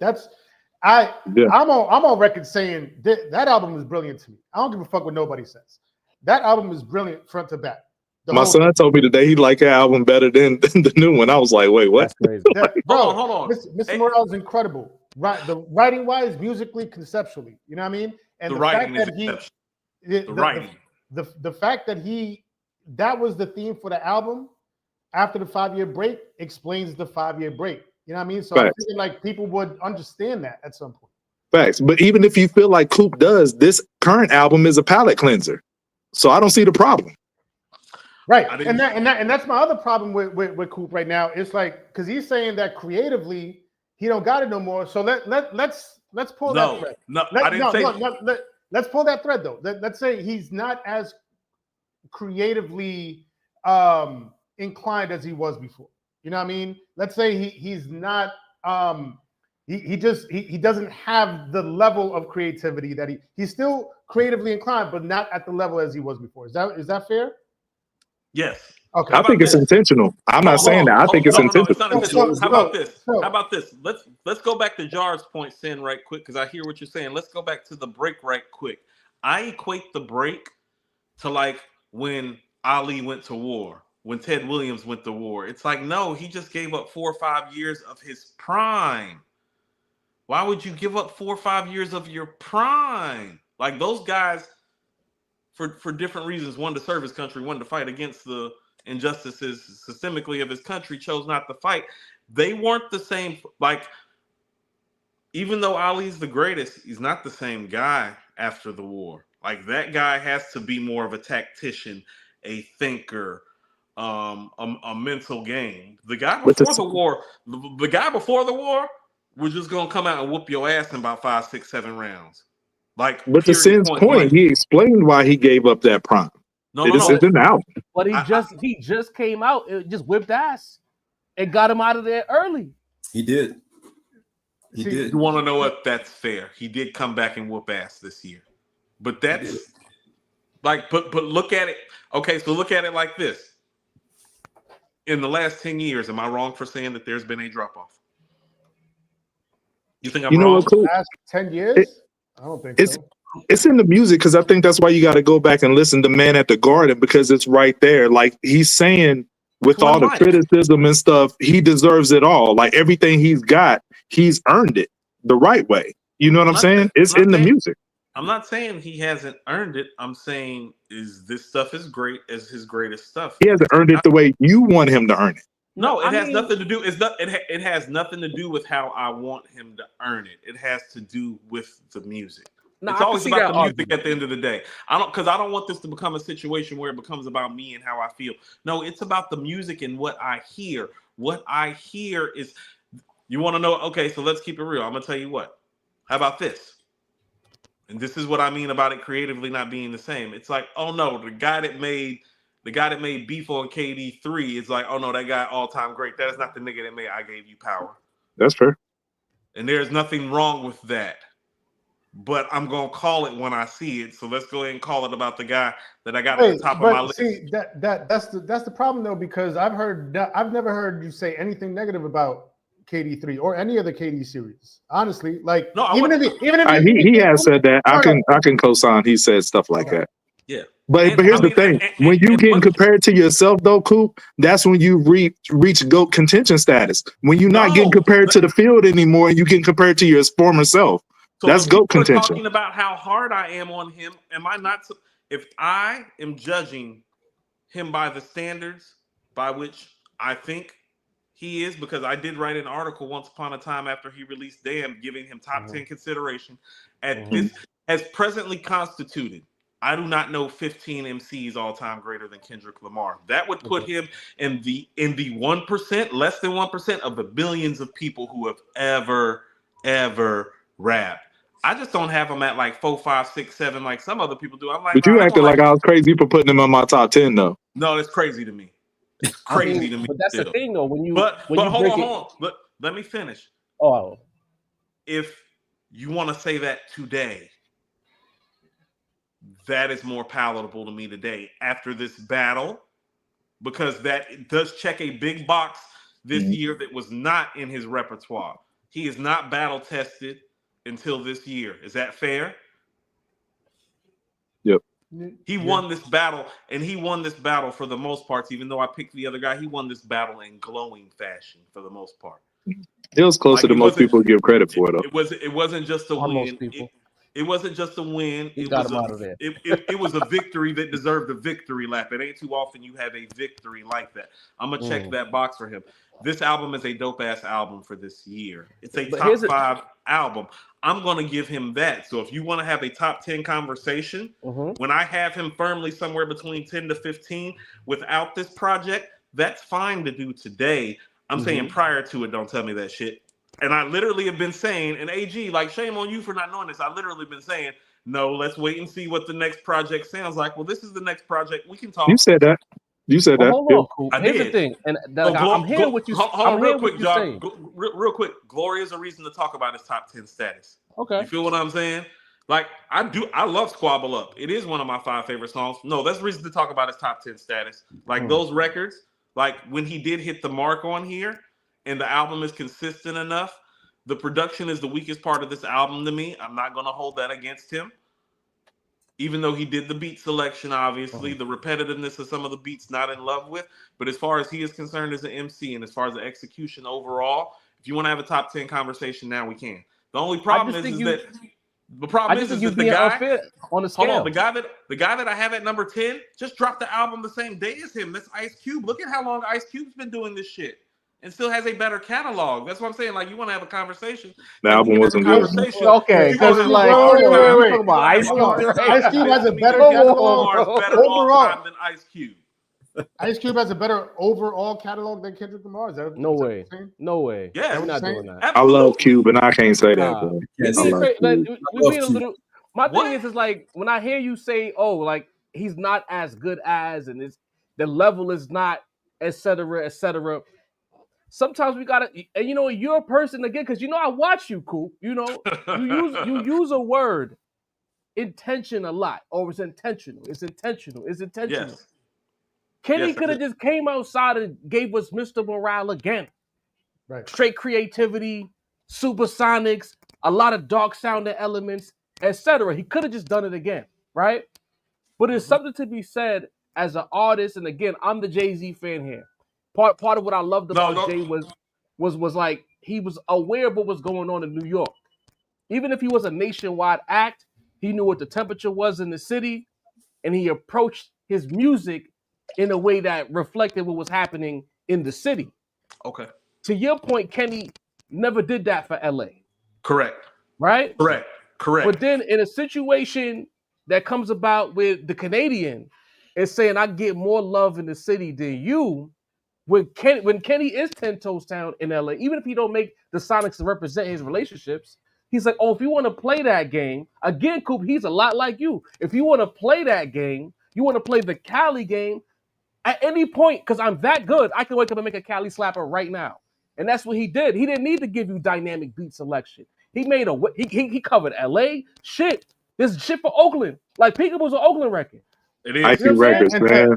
He leaned into that sound. And to expand on that thought, my problem with some of the things that Coop was saying and a lot of Kendrick's detractors is that y'all not gonna like him either. Like y'all always gonna find something to nitpick at, because it's like if he's on his self-righteous, super conscious shit, y'all not gonna like that. You're gonna be like, oh, why is he talking like, from this self-righteous, high horse or whatever. Like that's gonna rub you the wrong way, right?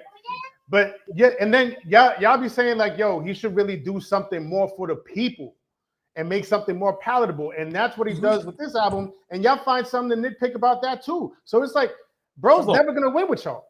Hold on. He's gonna get nitpicked about his greatness though, Sin. I do that with everybody. But Coop, that's the same thing that we get pissed off about when we nitpick Nas. Yes. Thank you. And this is the point I was. Oh, go ahead, Sean. My fault. Go ahead, Sean. Hold on. But I nitpick him too. I've been the one up here saying all year. I'm like, man, that's the thing. Nas Preem out and dropping, nigga. But if a non-Nas fan has that same energy in the direction of Nas, the knobs are out. Hold on. How about this though? Hold on. I'm like, yo, get behind me. Let's go. Yes. So can I tell you something I don't like about all of this? A lot of my takes come from the perspective of being a fan of his early on. I was in Cali when Section 80 dropped. Like on the humble, like within 60 days of it dropping. No, I was in Cali when it dropped. Like, I can remember the feeling. I can remember the buzz. I can remember when he came to Atlanta to perform at the Tabernacle before Good Kid, Mad City even came out, before Poetic Justice dropped. And I looked at my boss with a straight face and said, I'm going to see Kendrick tonight. Leaving your ass right here. It's like, who is that? I said, don't worry about it. He got next. So I've been around. And so I'm really more speaking from the perspective of somebody that was there.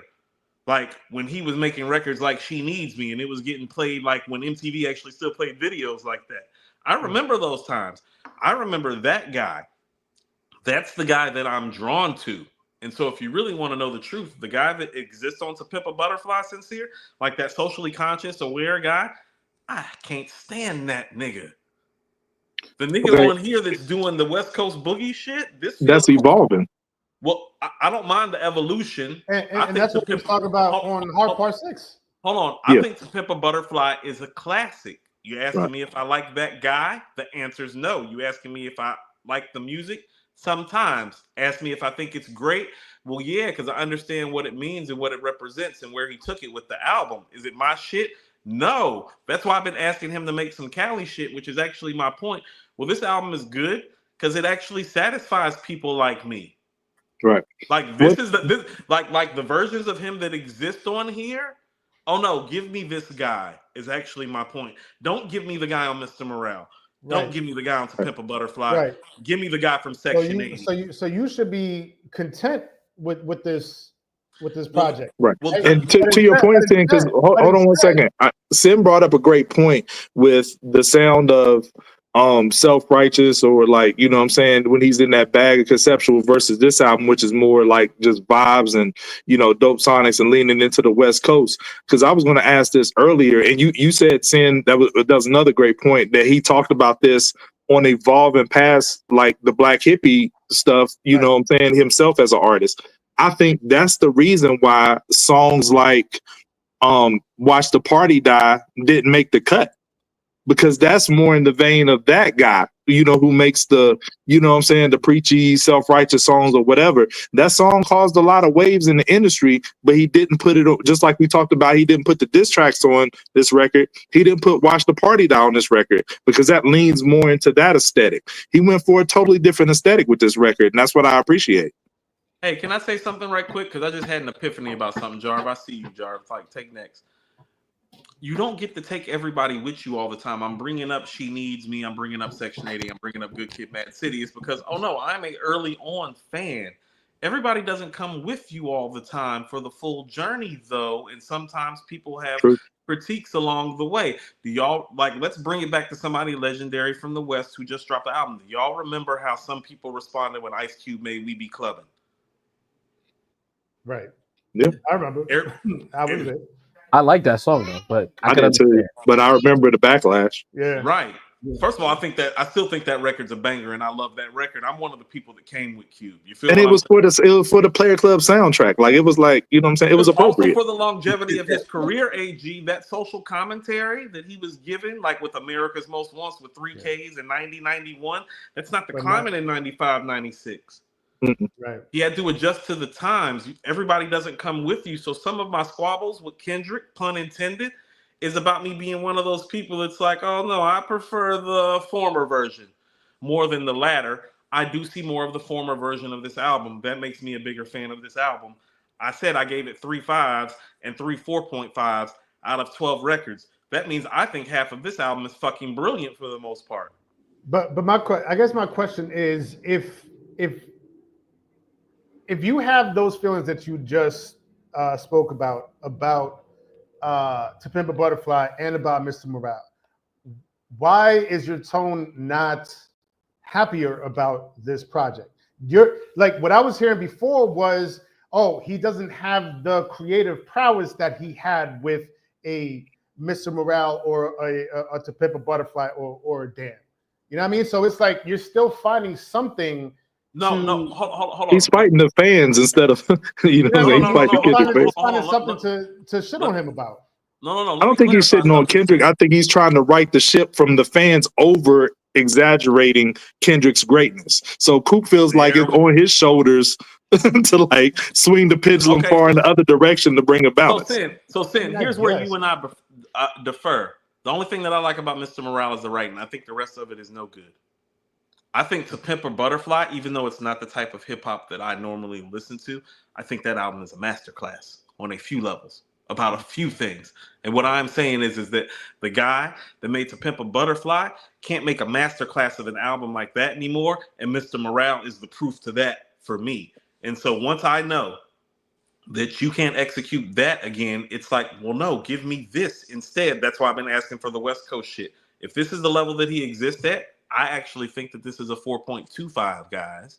Do you think that he came close to executing Damn? Because I think Damn is his most versatile record. It's my son's favorite record by him. You know what I'm saying? Because, you know, he's 17.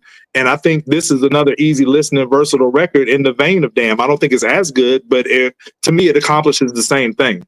So I put this album rating-wise closer to Section 80 because I think Damn is better, because even though this album does a lot of the same things as Damn has more classic songs, in my opinion. I do think Duckworth is better than Gloria.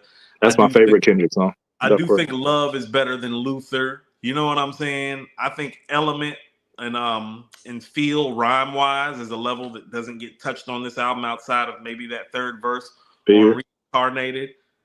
I'm not a big fan of Fear like everybody else, but it is one of the better joints on there. So I would put this under Damn somewhere right next to Section 80. And Section 80 was something where it's like, well, you saw flashes of the brilliance that was to come.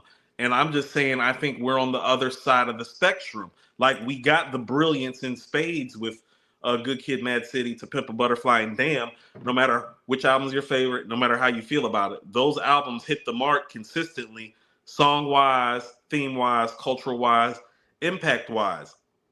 This album's closer to Section 80 in the fact that it's like, oh no, you can see that the guy is the shit, but it is more the flashes of the talent and spurts of it than it being as consistently great as those three projects. Mr. Morale is beneath all of them, in my opinion. Okay, well, this is not just a question for you, Coop. It's a question for everybody. So if, with the exception of Sin, if we're all in agreement that Mr. Morale is his worst effort, does Kendrick, with this album included, have a top 10 discography of all time? I say yes. No, he's got 6 albums. How can you say that? No. Anybody else want to answer? If you think about Section 80, Good Kid, even if I don't like To Pimp a Butterfly for my own preference purposes, I'm with you, Dor. It's up there. It's in the lexicon of rap. We gotta call it what it is. Mm-hmm. Then you come back with Damn, which was a monster. It was what it was. You still have, was it Untitled, that joint that everyone Untitled, loves? Unmastered. All right. You come back with Mr. Morale. So again, a 3.5 from Kenny. It's a 5 for thousands of other rappers. Ooh. So I have a question. I actually have a few questions because I like to look at this album from a few perspectives. The way that I rated this album from the perspective of him being an all-time great MC, has in a top 15 to 20 MC all time, in my opinion. Actually, I'm sorry, a top 10 to 15 MC all time. I want to be careful about what I'm saying. Because when we had this talk earlier this year, after the battle was settled, the conversation was, oh, well, Cooper, where do you have him? It's like, oh, no, I can slide him comfortably somewhere between 10 to 15. I'm just partial to guys like Ghostface, Scarface, and Cube, and I still think that all of those guys have better catalogs than him.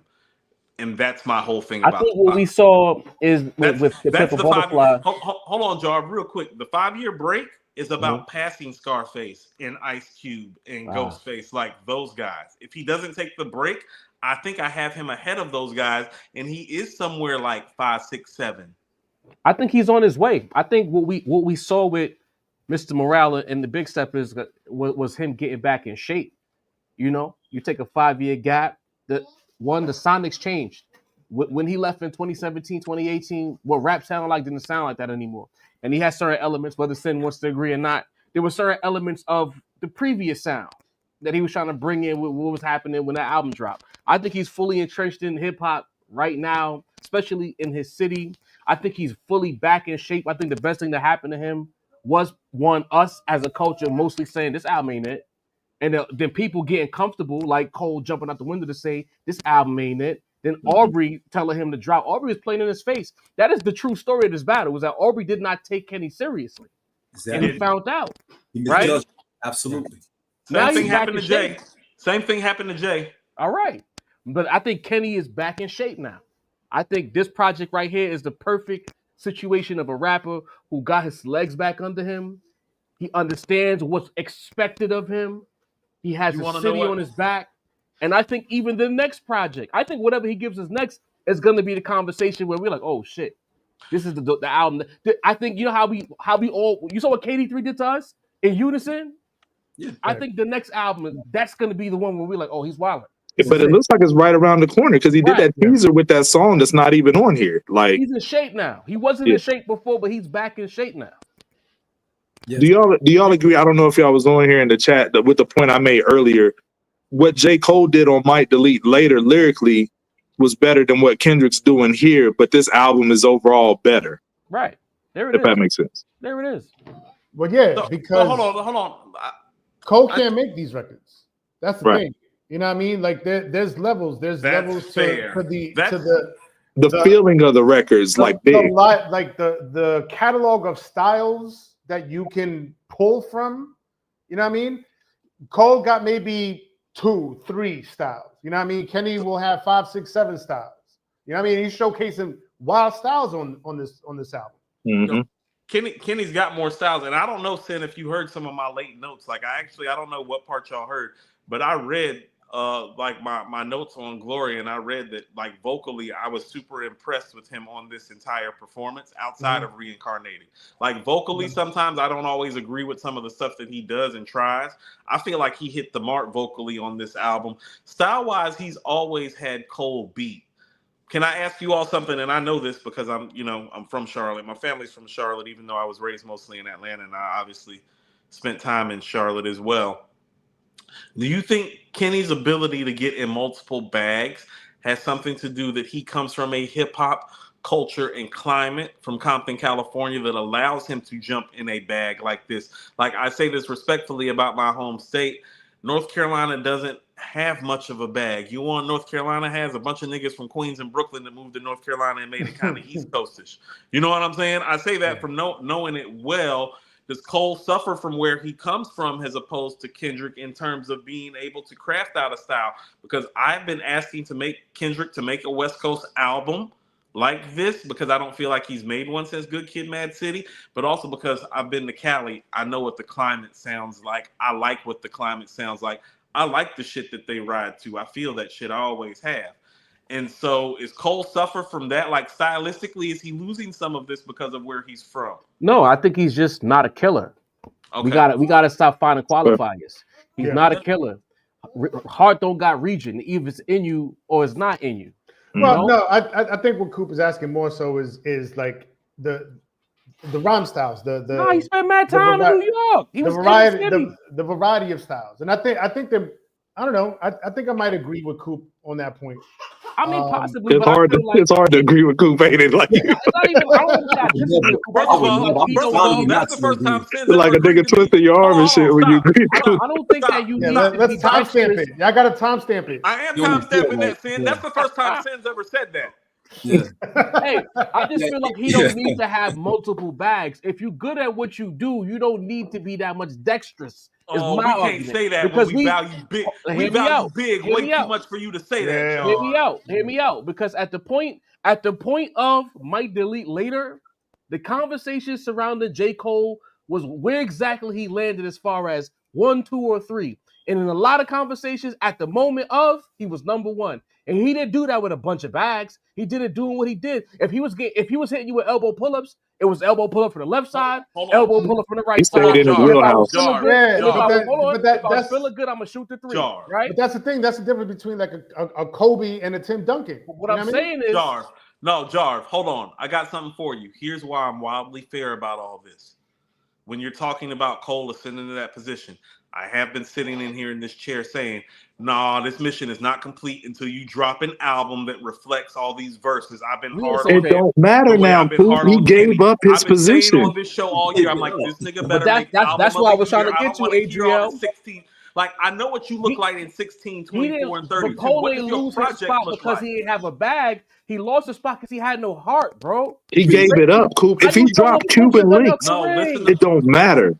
No, listen to what Y'all I'm know saying. how I feel about. I No, get worked up listen about to Cole. what I'm saying. No, I think y'all are missing what I'm saying. I'm saying I'm being hard on Kenny. It's like, well, I've been hard on Cole too, because while everybody been running around saying he's the hardest nigga, he's the best nigga, I've been the nigga sitting over here saying, where is the fucking album that reflects all of this lyrical talent everybody is glorifying? Because doing it in 16, 24, and 32 and 48 is fucking fine. You don't think do it for Mike 12? was a step towards that? No, because this shit sounds better. Even for the critiques that I'm giving, He's talking about the fall off. It's clear. Even the But fall I feel like off. Mike Delete later was getting towards the fall off. I think he was. But I don't care how good the fall off is. He's not going to leapfrog Drake or Kendrick at this point. Here's the problem. GNX is probably Kendrick's 4th or 5th best album, and it's better than everything that Cole has made, in my opinion, except for Born Center and Forest Hills Drive. And that's the fucking problem. Am I right about that? Can we agree on that that's the real fucking problem here? Yeah. Yo, Sin, I want to hear where you rank these albums from Kendrick. You're the biggest Kendrick fan here. Where would you put GNX in his discography? For that, y'all will have to tune in tomorrow. I'm sure we're gonna continue talking about this on our live.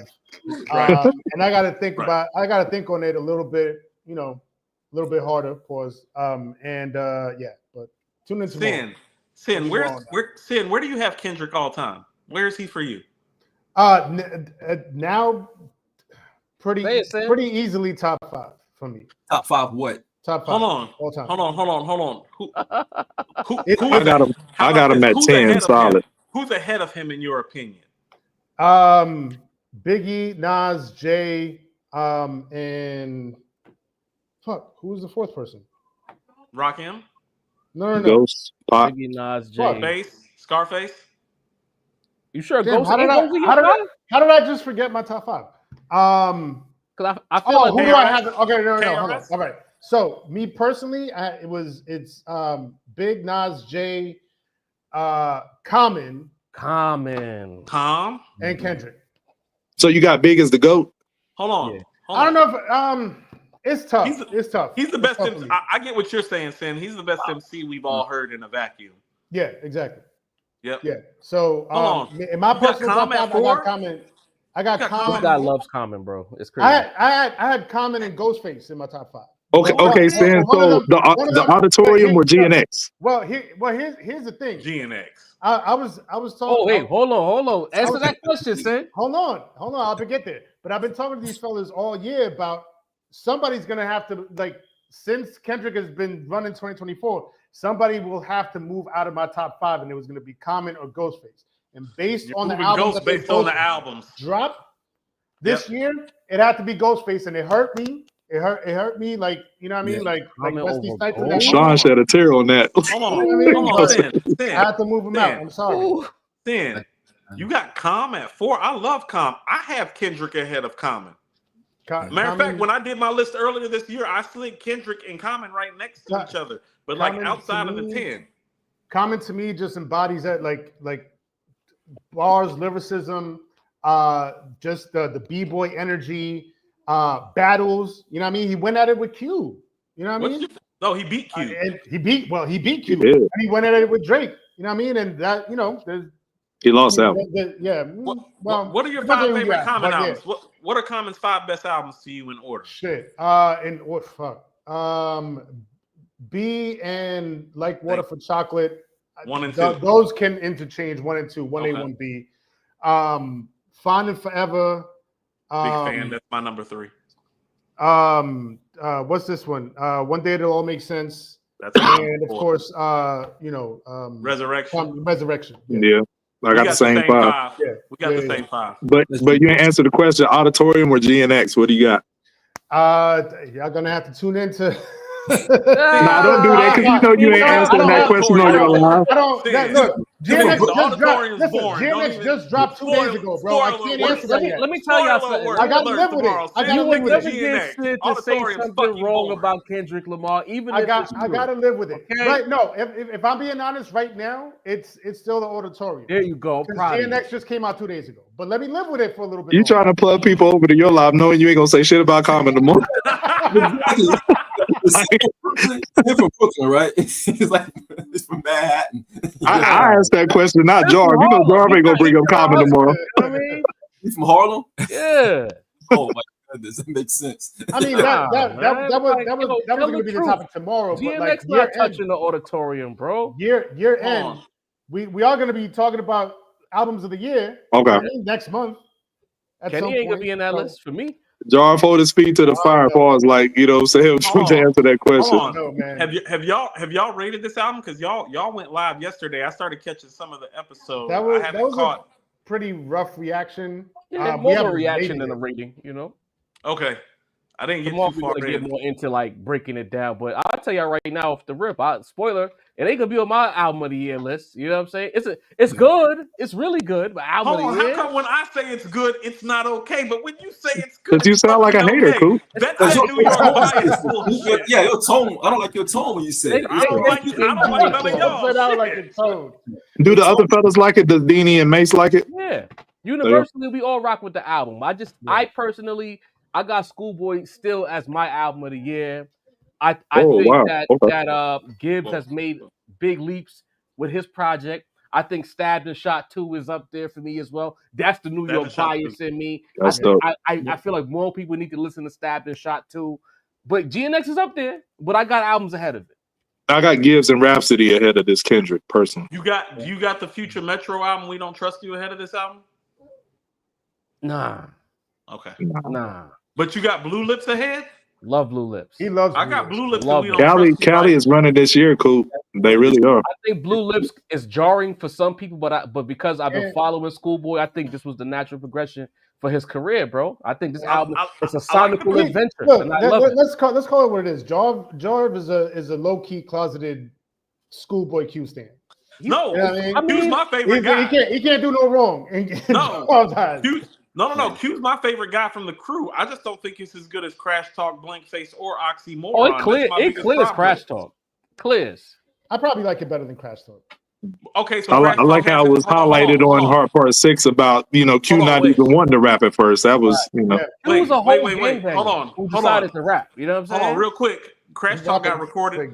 Crash Talk got recorded in Atlanta. It has an Atlanta sound, so I can see why I might gravitate to it more than y'all do. Right, that's how Lil Baby ended up on Water and all that. I got a lot of.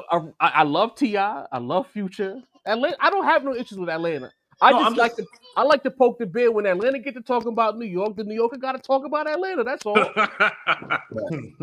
Yo, Coop, you still got Gorilla #1 right now too. First of all, you need to watch your tone. Stop bringing up that Glow shit. And I like Glow's album. I'm not changing my take on that, Sean. It's a good album. It's a Memphis album of the year. It's the Memphis album of the year. The Memphis album. I did not say it was album of the year. You said it was a contender. You said it was a contender. It was a contender at the time because it's. Who else is in the ring for Memphis? Who else dropped fire from Memphis that could be on that caliber? Thank you. That was my whole point. This is the best album you're gonna get out of Memphis. She sounds Memphis. A lot though. Memphis part of no. You gonna respect Memphis in this climate, man. You didn't say this is the best album out of Memphis. You said this is a contender for album of the year. No, I did not. Yeah, whenever Coop say something, it sounds like some hater shit. Like he loves tape. That's from Harlem. That's why I'm like, yo, you sure you ain't go to Harlem, bro? You a Harlem nigga, Coop. I do love Dame. I love Dame. It was shit. It makes sense. Makes sense. Checks out. I love Dame. Yeah. He basically said this is the best you're gonna get out of Memphis. Actually, now I think about it, I love Dame. I love Big L. I love Cam. Mace. Yeah, Children of the Corn. This is my You want to know what? You never know. Yeah. And there you go. It all Kendrick might have had some bars for Cam and Mace on the album. You're right. I used to run with all them bad boy niggas from Uptown, Robin, all his people and shit. They was R.I.P. Robin. Some Uptown to it. Okay, we gonna tune in tomorrow to see how y'all are actually like rating the album. Y'all rating the album tomorrow? What are y'all doing tomorrow? Like, tell us. We're gonna break it down, kind of similar to what you guys did today, as far as breaking it down. Really, now that we've had time to listen to it, because I done listened to it like 4 or 5 more times. Really, like, all right, let's parse the numbers now. Let's get our analytics going. Yeah. Hold on, Jarv. Let me ask you something because you appear to be more on the critical side of this album, like me, even though you're saying that it's good. Don't try to lump them in with you, Coop. Don't do that. First of all, AG, nobody asked you. That's why this question is for Jarv. Who tried to find allies? No. Listen to what I'm about to say. The first time that I heard this album, I did not enjoy it, but I did find it to get more brilliant progressively with each listen. What do you all feel about that? Because by the time I got to the third listen, I was like, "Oh, okay, we got something here."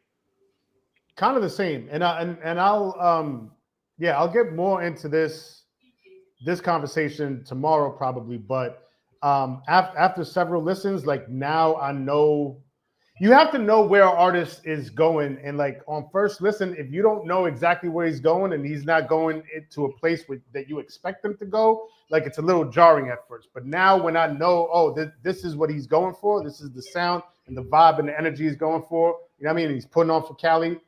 I consume it, but I consume it in a different way. Here's what I'll say. But hold on real quick, Jarv. But has somebody who critiques music, do you dock for that? So like for me, part of why I love Aquemini by Outkast is because I feel like they do a wonderful job on that album of immediately pulling you into their world and never letting you out. Well, here's the thing, and again, y'all gonna hate this, but like that was me the first time I heard Mr. Morale. Like I was immediately in that world. I was immediately in whatever he was going through. I was immediately there, and the way that he gave you the journey through that, I was there for the entire ride. Sin, I never thought I would say this. I want to hear Jarv talk. It is. Like, why do you sanction that album, bro? Like I just don't understand. I don't get it either. Actually, like Sin, we don't agree on a lot of shit. If you've been to the live show, I was at the live show. It makes you appreciate that album more. I have so much trouble understanding because I know that your ear is solid. Like I know you got a dope rap ear. I know you know your shit. Yeah, but he's not to be trusted when Kendrick is the topic. I've been saying it for years now. I think it was Kendrick's worst, but going to the live show made me appreciate the album more. Oh, that's fair. I mean, the live sonics will change it. The energy, the emotions he puts into it, I could understand. Nobody care about all that when you got to ride around to it in your car first, though. Nah, it never passed the car test. It's a therapy album. It's not meant to be played in the whip. Hold on, real quick, and I don't want to harp on this. Everything doesn't need a car test, and everything doesn't need. Hold on, for the clubs, you know what I mean? Sin. That's a couch album. It's a therapy album. Hold on, Sin. I promise I'm gonna drop it after this. I was interviewing Chris the Glove Taylor when that album was out, and he was in Cali, in LA. I asked him if they were playing that album in LA. He was like, I haven't heard anything. So to that point, Coop, everybody in Cali is playing GNX right now. Exactly. So and that's what I'm saying. What I'm saying I was is, right. So you're telling me I was right? Okay, who's great. Who's going to play together in public? Who's going to let Sin talk? Listen talk. Who still plays We Cry Together right now? Who's going to play? Who's going to play Worldwide Steppers in public? That's not a joint you play on the block. You don't play that in the car. You don't play that in the streets. Come on, bro. It doesn't.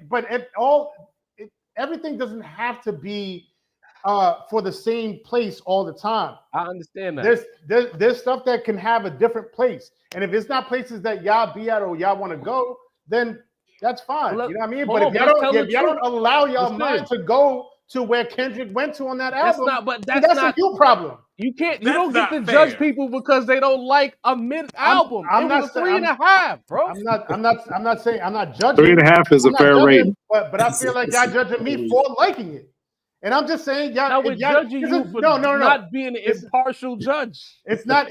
There's nothing wrong with my being partial or impartial. That's not the issue.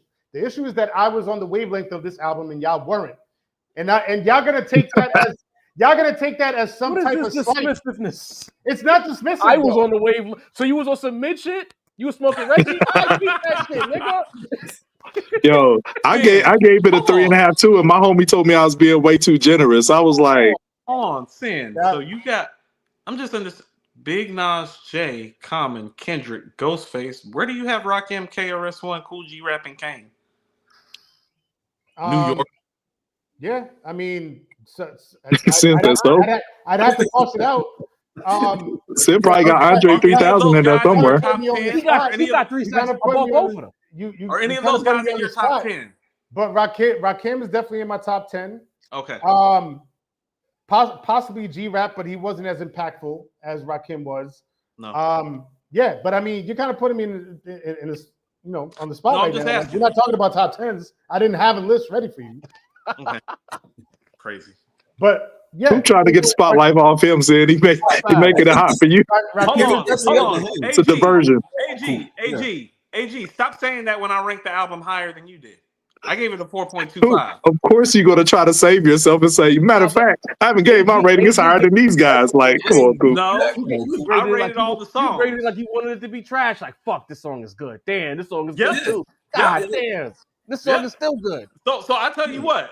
When I got to track 3, when I got through with the third track, I was like, oh no, I'm not gonna be able to talk no shit about this album because these first 3 songs are bangers. Mm-hmm. That's exactly how I felt. And for the record, Coop, and for the record, Coop, you're on wax. The Man in the Garden. Hey, Coop. And for the record, you on wax at your formal place saying that Mr. Morale was a 4. You did say it was. It's on wax. I said I'll give it a 4 about the writing. I said, but I don't feel like it's a 4. I said if I was rating it for me, I'd give it a 3. I remember what I said. So finish my comment if you're gonna recite me, sir. A 4 is a 4. Nice try. He giving caveats. No. Me and Mike decided on a 4. Go check the comments. I said for me personally, I said I think it's a 3. I remember what I said. Nice try though. I don't know about that. We'll check it out. Don't check the tape. I very vividly remember the words that came out of my mouth, unless you want to tell me you remember me better than me. 3. Okay, we'll see. Hey, we can put some money up. Yeah. You saying Mike Strong on that. I got 500 on that. I got 500 on that right now. You taking the bet? We can put some money on it. You gave it a 3 for your official rating. 500 now. 500 right now. Take a lead. Nah, because you're going to try to get it on a caveat. You said it was a 3 for your official rating. That's what you said it was. I said when me and Mike talked about it, I said for me personally, I think it's a 3. I said, but the writing is so supreme. I said, if you want to say that it's a 4, we can give it a 4. I said, I think it's a 3. Okay. All right. But you gave it a 4. You agreed. That's according to hip hop gave it a 4, sir. As you can tell. Not really what Could be trying to get you on semantics and shit. First of all, shout out to Jarvis for whooping according to hip hop's ass in the numbers. Okay. That's nasty. You don't care. I'm off papers tomorrow, baby. Let freedom ring, nigga. Mad Max in the chat. He wear that jersey now, so he gonna go run tell that. Trust me, we be seeing him going playing ball and scoring 3 points. 3 points. He think he dropping 40, but I digress. Max, I love you. He might be drinking a 40. But that's shout out to Max. Max came through with about 100 in super chat, so I'm good with Max. Max get me tight, but I could never really talk too bad about it because he put his money where his mouth is. You know what I mean? You want to know what? Mad Max is a supporter of the cause, and I will always give him credit for being a supporter of the cause of hip hop and supporting all of everything that we do independently without anybody else's help. So I will give him that. Now he don't know shit about rap, Jarv. He know way less than us. Dang. He don't know shit. Well, listen, I'd rather him be a regular than that other guy who was crashing out. But y'all can get me to talking tonight. But that's don't even do that. Don't even do that. You know what's so funny? Crashed out. I'm sorry, yo, Sid. We seen the clip. I gotta send it to you. It's mad funny. But this project right here, I think Kenny's in position to really make every person, including Coop, who question him, look real sideways about their 5 and maybe even their top 3s. Can I tell you something? I am of some of the train of thought that you have, Jarv. I am afraid about what the next album will sound like if he will release it in some sort of reasonable time frame, as in the next 6 to 9 months. Because he's definitely in shape. He just won a battle. He just dropped a high-quality album that is one of the 5 best albums this year, in my opinion. So he is prime. It does make me have to stop. I'm going to have to look at the back end of my top 10 where Ghostface, Scarface, and Ice Cube reside and take a look if he drops a project that is comparable to this and or better, in my opinion. And like I said, if you want to have a conversation right now, I'll still take Ice Cube's early run over everything that he's done because he is responsible for Straight Outta Compton. Ice Cube's early run over Kenny right now? No. I'm talking overall. Okay. Classics for classics, I think is what you're saying. Straight Outta Compton is more important than everything Kenny's made. Like, and some of that is some of that is about being there first, and I understand that. But Straight Outta Compton is more important. I think America's Most and Death Certificate are on par with Good Kid, Mad City, and To Pimp a Butterfly. And I think Kill at Will is better than Damn. That's me personally.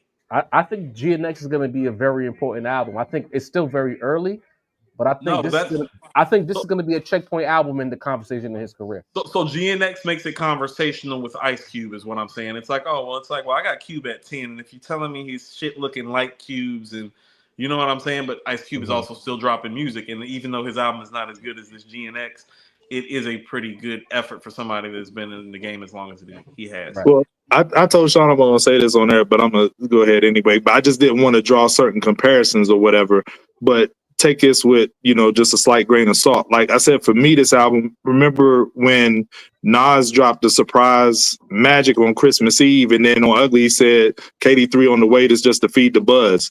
I really feel like that's the sentiment of this album. Like, let me get a surprise drop, feed the people, and then whatever comes next is going to be KD3-ish, if that makes sense.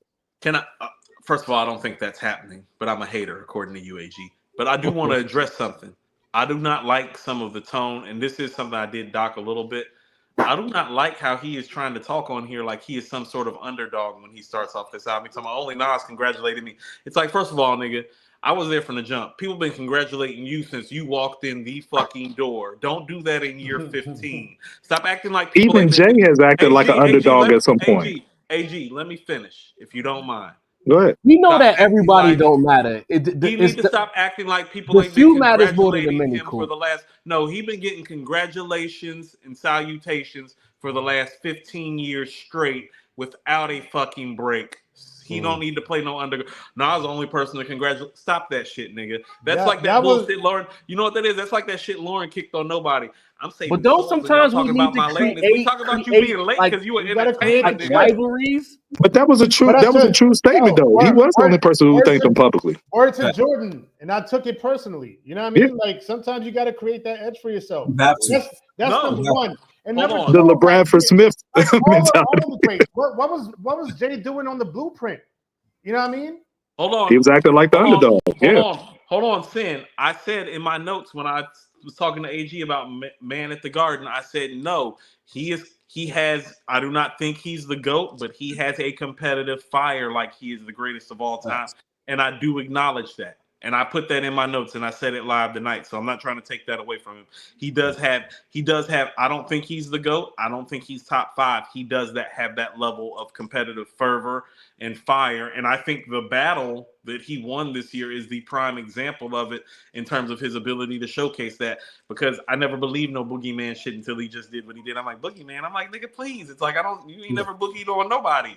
But he got that because I gotta slide. So maybe I'm not the one that shouldn't be trusted about Kendrick. Maybe it's y'all. Well, I mean, I think you guys are equally. I couldn't see it ahead of time. Equally not trustable. But I feel like we can't trust you either, Stan. When it comes to Kenny, that's why I haven't been wrong about Kenny yet. So Kenny does all the things we like. You said Mr. Moran was good. Yeah. Y'all gotta see I hear what you're saying, Jar. If he checks all the boxes, I got him at 10. I think he's like getting to the place where he's almost not even debatable in top 10 status, but I have him at 10, but I'm going to reevaluate my back half of that 10 because the only thing that holds him back is his voice for me. You know what I'm saying? But every other rapper on my list got a better voice. The control let's go back to control as far as being an MC. Hear me out. As far as being an MC, coming out, I'm him, we love that type of shit. Yes. The BT freestyle where he called Aubrey out in the freestyle. He did the rapper thing. The 10 years of disses that they traded with one another. Kenny at every point in Kenny's career, whether I like his music or not, I have to acknowledge that he does the things that we like. So it's like now when he's deciding to really lean into the shit that we like, we want to start nitpicking how good he is. Like, nah, he been this. He been this guy. Hold on, Jar. When you're saying he does the things that we like, can you just clarify that a little further? So he checks all the boxes, cool. Back in our day, when we had our Hoves and our Nas's and our State Props and our D Blocks and our dungeon families. We go out west to the death row homies. The energy, the competitive fervor has always been there. That's part of the reason we love this shit, right? And he's always had it. Why do you think we called him the boogeyman in the first place? Who used to come outside saying wild shit and nobody rapped back? Kenny. I didn't buy into that until this battle, the whole boogeyman thing. I didn't buy into that. Either, but I hear what you're saying. I'm just saying, Cole don't do that. Aubrey don't do that. Aubrey will accept the challenge, but Aubrey don't shake the table. How about this? My thing about the battle and the reason that I chose Drake, everything that you're saying is spot on, Jarv, except for one thing in my opinion. Drake has actually made more records like that than Kendrick. Even though Kendrick embodies and represents it for the culture more, but Drake's been the one that's been making the records like it, and that's why I picked him. Because think about this: prior to this album, 2 of the last 3 albums we got were really concept albums, and that's To Pimp a Butterfly and Mr. Morale with Damn in between. But, I mean, so that fervor that you're talking about, Drake has been representing or a high-end steakhouse. You know what I'm saying? Yeah. Drake is telling you he's McDonald's. And we accept that. Sometimes we want a double cheeseburger. But every now and again, niggas want some good steak. Want a fillet of fish. Niggas had a double Big Mac. Hey. the chicken Big Mac. That's all I'm saying. And I felt if Drake had a chance.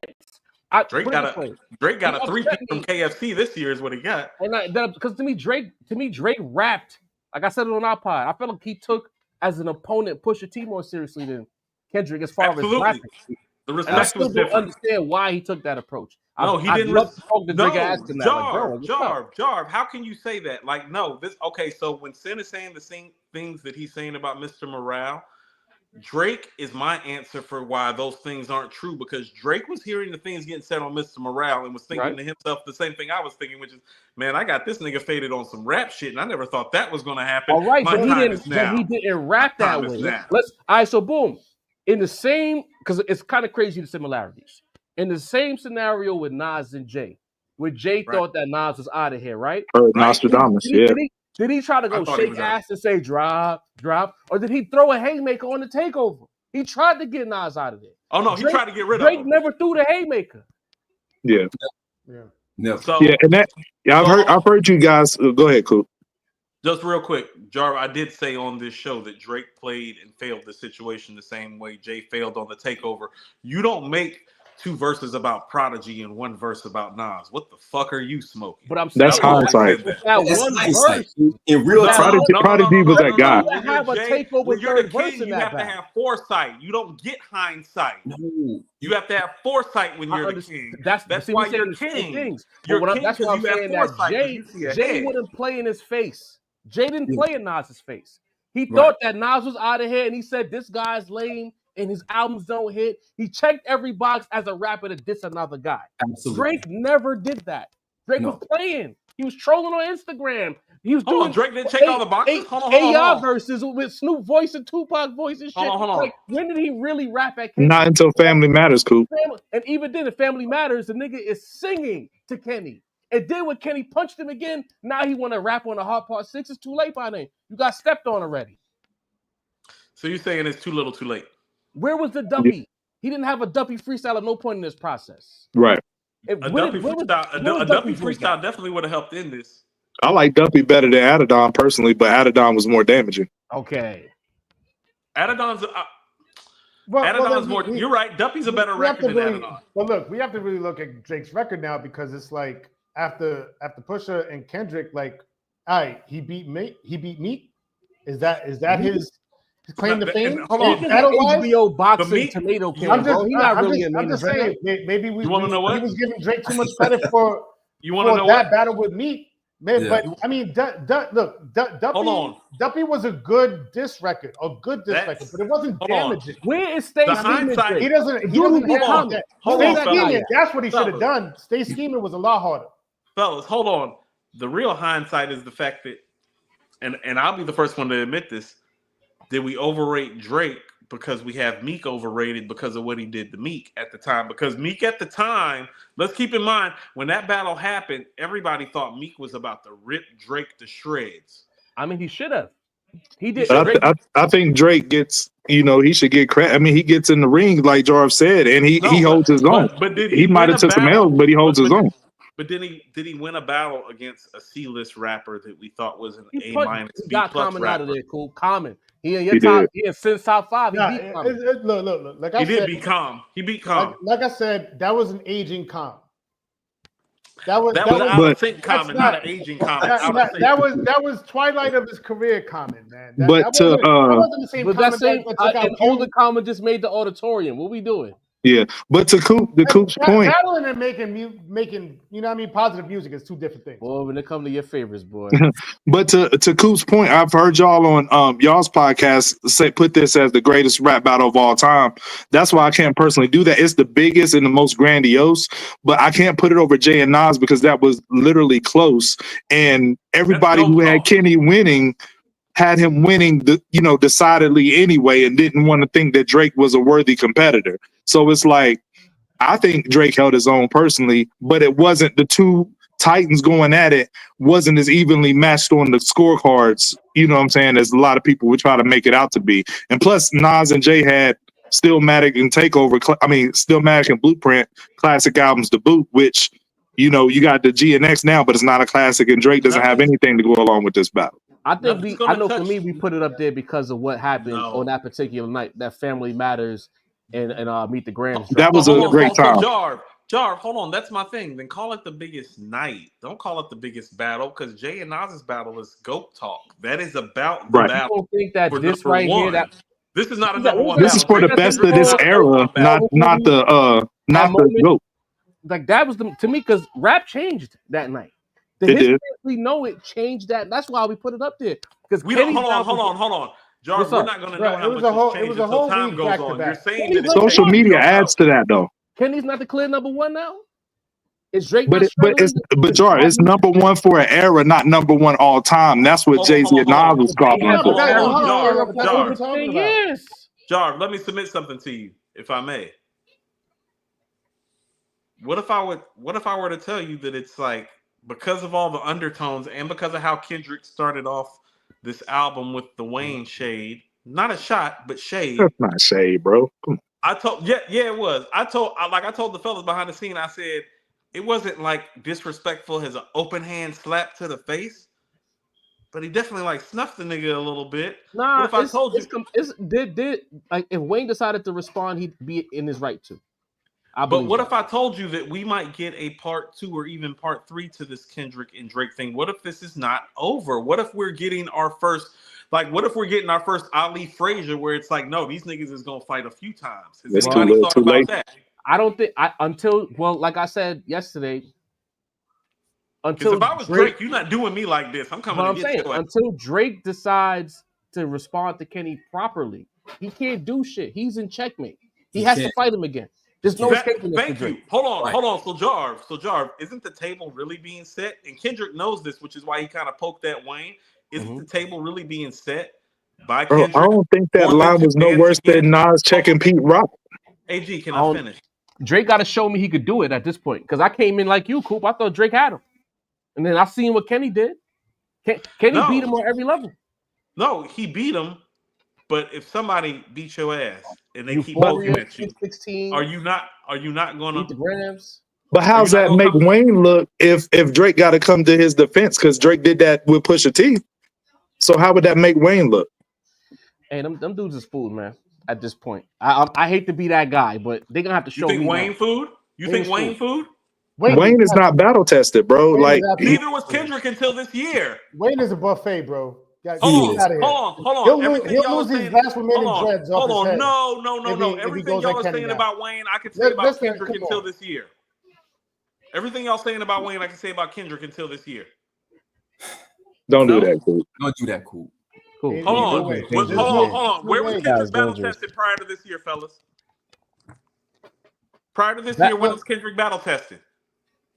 He's not. But he wanted smoke for how he projected himself. Right. That's why I was like, I can't really answer that in good faith, because he's asked people to come in the ring and they ain't want to get in the ring.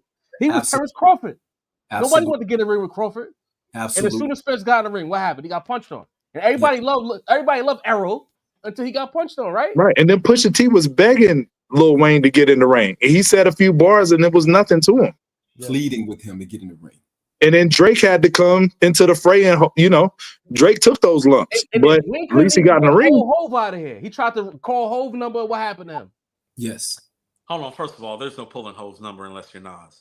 That's how tried it. Goes. Wayne tried. He did. Tried, and he found out where When he he was existed at on his the food zenith. chain. That's what And when he found out where he existed on the food with a chain. Jay-Z verse tatted on him.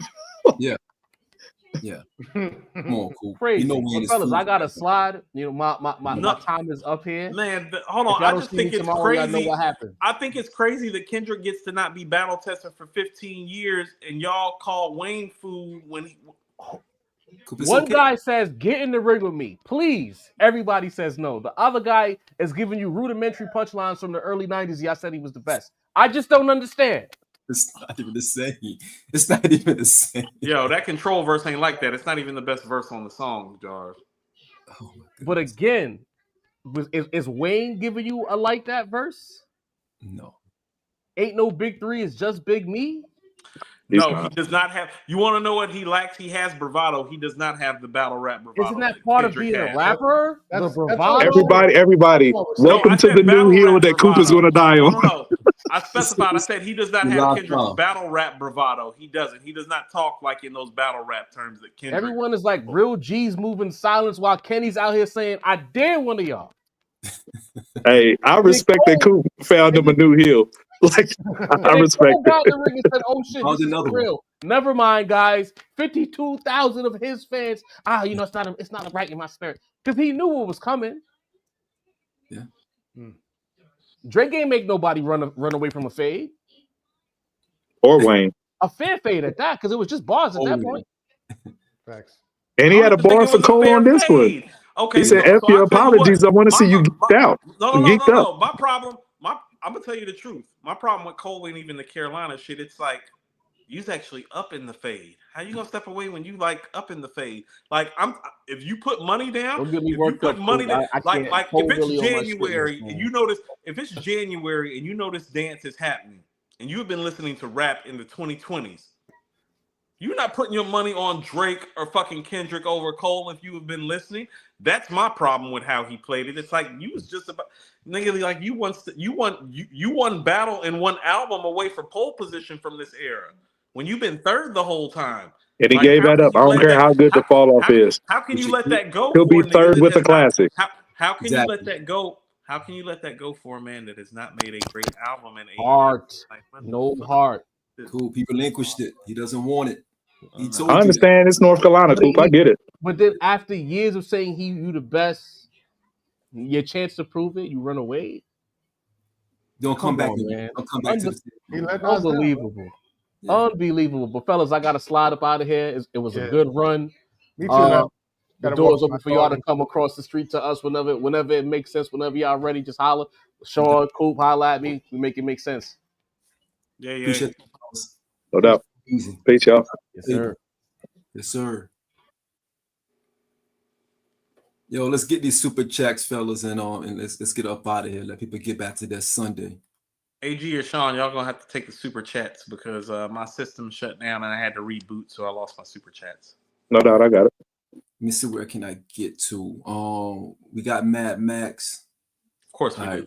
Brad got Brandon Rogers. Sean got the Fly Sneaker Collection, giving Clark Kent vibes. Rest in peace, Clark Kent, for sure. Appreciate you, bro. Andrew Williams with the 199. My guys, love the unity. Yeah, man. It's all about love, man. It's all about love. We going into 2025 with love. Tracy G, the album is a 2 out of a 10, only because it's 45 minutes. Yo, Tracy G is not going to budge off of that. Andrew Williams, I agree with all your points. To be honest, about Kendrick, I do feel by a lot of Kendrick fans, if you don't call everything he does a classic, you're a hater. It's fair. It's fair. Coop always say he doesn't like the Kendrick fans. 007 with the $20 chat. Appreciate the 00. Appreciate it. Kenny isn't Nas J level. He's a tier below. This album is solid and he's not done creating. But the reality is Drake was never that guy and Cole folded. We grade these guys on a curve compared to mid to late 90s competition. Can I stop right quick and say what is really important about Kendrick?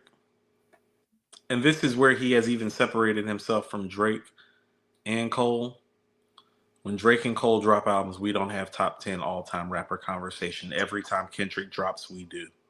And so the biggest difference, like my biggest takeaway from everything that everybody's had to say tonight is actually, I noticed from all of our dialogue, well, he's number one in this era because the type of conversation that we have when he drops an album is vastly different than when Drake drops and when Cole drops. And that's the difference. When Kendrick drops, we do have GOAT talk. When Drake and Cole talk, we talk era talk. Does that make sense? Like, it's GOAT talk when we talk Kendrick. It's era talk when Cole and Drake drop. And that's where this battle has solidified him, because it was that way before he won the battle. And that's why I'm so super disappointed that Cole bowed out, because it's like he had so many legs up on you already. He did. And that's why this battle's so important, because if you get number one for your era, that's like a buy-in to conversation for the top 10 of all time. Correct. That is the buy-in, because you have to understand too. I mean, if you go through your top 20 MCs, most of them came out in a 15-year gap.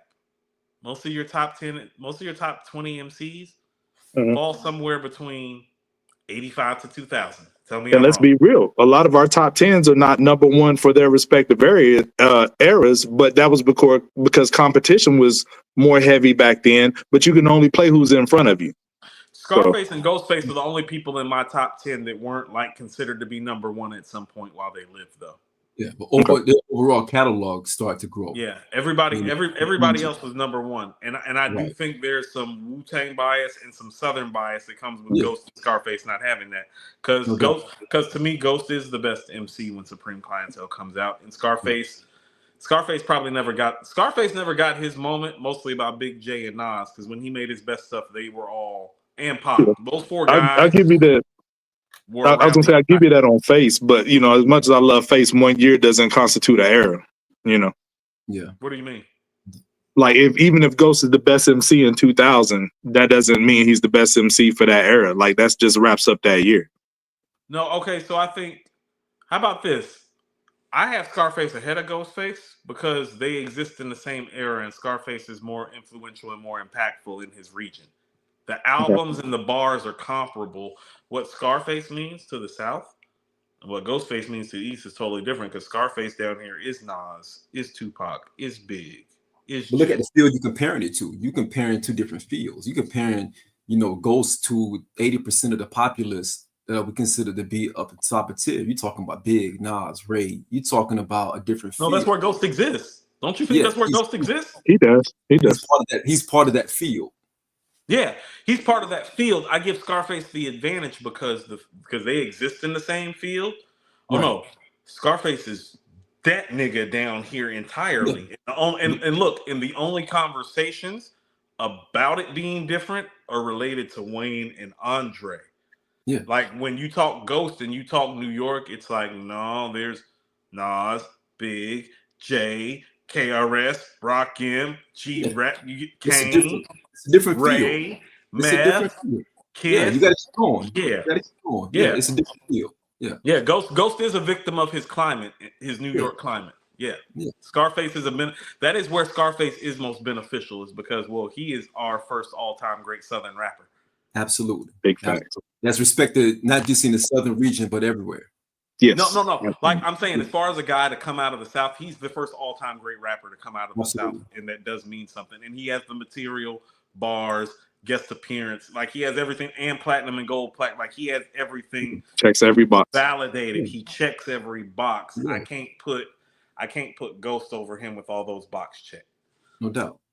All right, more super chats. Tracy G, this album is whack as hell. It's better. Tracy. Might delete later is better. Fall off Tracy, would be. You gotta let it go. Tracy, you gotta let it go.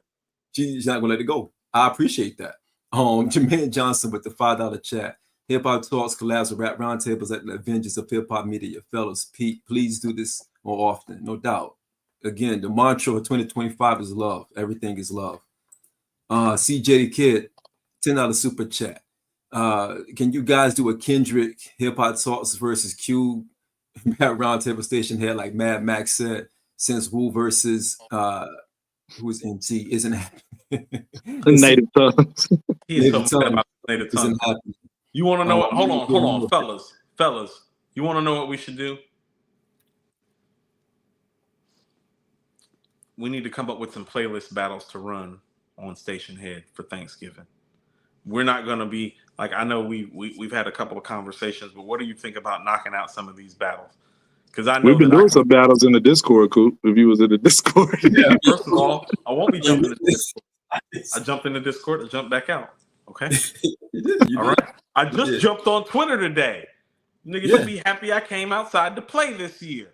But you know what type of year it's been? You know what type of year it's been? First of all, I'd like to tell everybody never buy an Audi. If like me, you'll be without a car for 6 weeks because they have to replace your engine, but they don't want to replace the engine. Then you rent a car. And after you call to check on AG coming from North Carolina, a deer fucking jumps in front of your rental car and totals your shit. Now you owe the rental car company thousands of dollars. Except for you already paid them thousands of dollars so you could rent a car. Then you get your daughter's car. I'm not finished. Then you get your daughter's car. You get your daughter's car shipped from your sister. New transmission. Engine has a problem. Just got done paying for new engine work today. Yeah. Engines cost a lot. At that point, I'm just getting new whips. Yeah. Then I gotta come. These are the new whips. This is new whips. You're bad. I love Audi. This is what they give. Then I gotta come and deal with you two. I'm glad you said that, Sean. Then I have to come and deal with you two. Then I have to come and deal with you two. No. And then on top of having to deal with you two, what? Just you. I don't know what we did. I don't know what we did. You called Jarvin Sin on top of all of that. Yeah. Got a lot of nerve. This was an intervention. We're ending 2020 with love. We're going into Thanksgiving with love. We're going to finish off with love. Hey, now, we're not everybody else. I don't want. Let me say this real quick. Let me be honest. Dinner's at my house. You're not invited. There'll be no mac and cheese and yams for you. We're not going to send a beacon to others and say, "Yo, come on and let's have a conversation." Everyone doesn't get that invite. So let me be. I don't want to talk crazy or talk fresh and anything crazy like that. Get it? Pun intended. But not, I don't want to get too fresh out here for y'all. Pun intended. Everybody doesn't get that invite. I'm sorry. But yeah, we want to start with love if you want into 2025. AG doesn't like what I just said. I get it. I apologize. I'm gonna have he's gonna have a conversation with me after this, and I apologize. I'm gonna watch football. That's what I'm gonna do. This is your friend. But fellas, hold up. I think a couple more. Oh yeah, we got last one. That was the last one. We appreciate all the super chats, by the way, everybody. We appreciate the super chats. Except for Mad Max, because Mad Max, you don't know what you're talking about. If you in the chat, right? If you haven't subscribed, please subscribe to the channel. Like, share, subscribe, join the movement. We'll put the actual the Discord link in the chat tonight as well. Join our Facebook. Follow us on Twitter. We appreciate the love, the conversations that we have on here. We still have conversations on the Discord as well. The Discord be going. You do have conversations on the Discord. It's crazy. Like if you love music, if you love hip hop in general, if you love sports, games, whatever, the Discord is where it's at. So if you enjoyed tonight, please lock into our Discord. We drop different things in there. We drop some exclusive things in there as well. Great chat in the Discord. We even play music now. We figure out a way to start playing music in the Discord. So we actually have battles going back and forth in the Discord. I hope you guys enjoyed Coop's growth tonight. Pause. This was a very That is wild. Cut it off. Pause. We think that this is the first process of healing, and we're looking forward. I'm healed. I'm not traumatized. You are, and I'm so sick of you and AG talking about me like I am hurt. I am not. I'm sitting here quiet. Like, what did I do? Nigga, you've been talking more than Sean has this whole time about me. They're like, who's got this all fucked up? It's like I don't have it fucked up. I was just making an observation. Yeah, Coop, yeah, did make an observation. Coop is back on the streets now, so y'all be women, hide your kids, Let hide your freedom children. ring. Hashtag crazy. It's time to get out of here. Definitely. All right, yeah. Like, subscribe, share. Shout out to LP. Shout out to my man Trife Boogie. Shout out to L Books. Shout out to I'm gonna jump in the Discord on Thanksgiving. It's gonna be special guest appearance. It'll be like 16 bars. Yo, shout out to my secret weapon, Jack. The equalizer, the Jacqueline. The equalizer. Jack's your equalizer, and your special secret weapon, Jack, is cracking the fuck up. What the fuck? Exactly. Jack is that guy, man. Shout out to Jack. Jack is that wild. Guy. Jack is that guy. Jack's our secret weapon. That's who we're using. Yes. Jack needs help. In short, yes. Yeah. I would drop the Discord link in the definitely chat. Jumping back in the Discord if Jack's our help. Jack is my guy. That's the Winter Soldier. Facts. Jack? Unhinged. Crazy Jack? Yes. You just gotta say the words. Say the words. In the book. And he's activated. Shout out to just read them off Sonics. Real talk. When we close up, shout out to LB as well. Miss LB runs the Facebook page. Did a phenomenal job today running the Facebook page. She was actually ramping up the Facebook. They had a whole chat going on in the Facebook about us getting ready to do this show. She didn't have to do that. And there was a whole chat going on over there. And if you guys noticed, the numbers were high tonight. Kendrick moved the needle.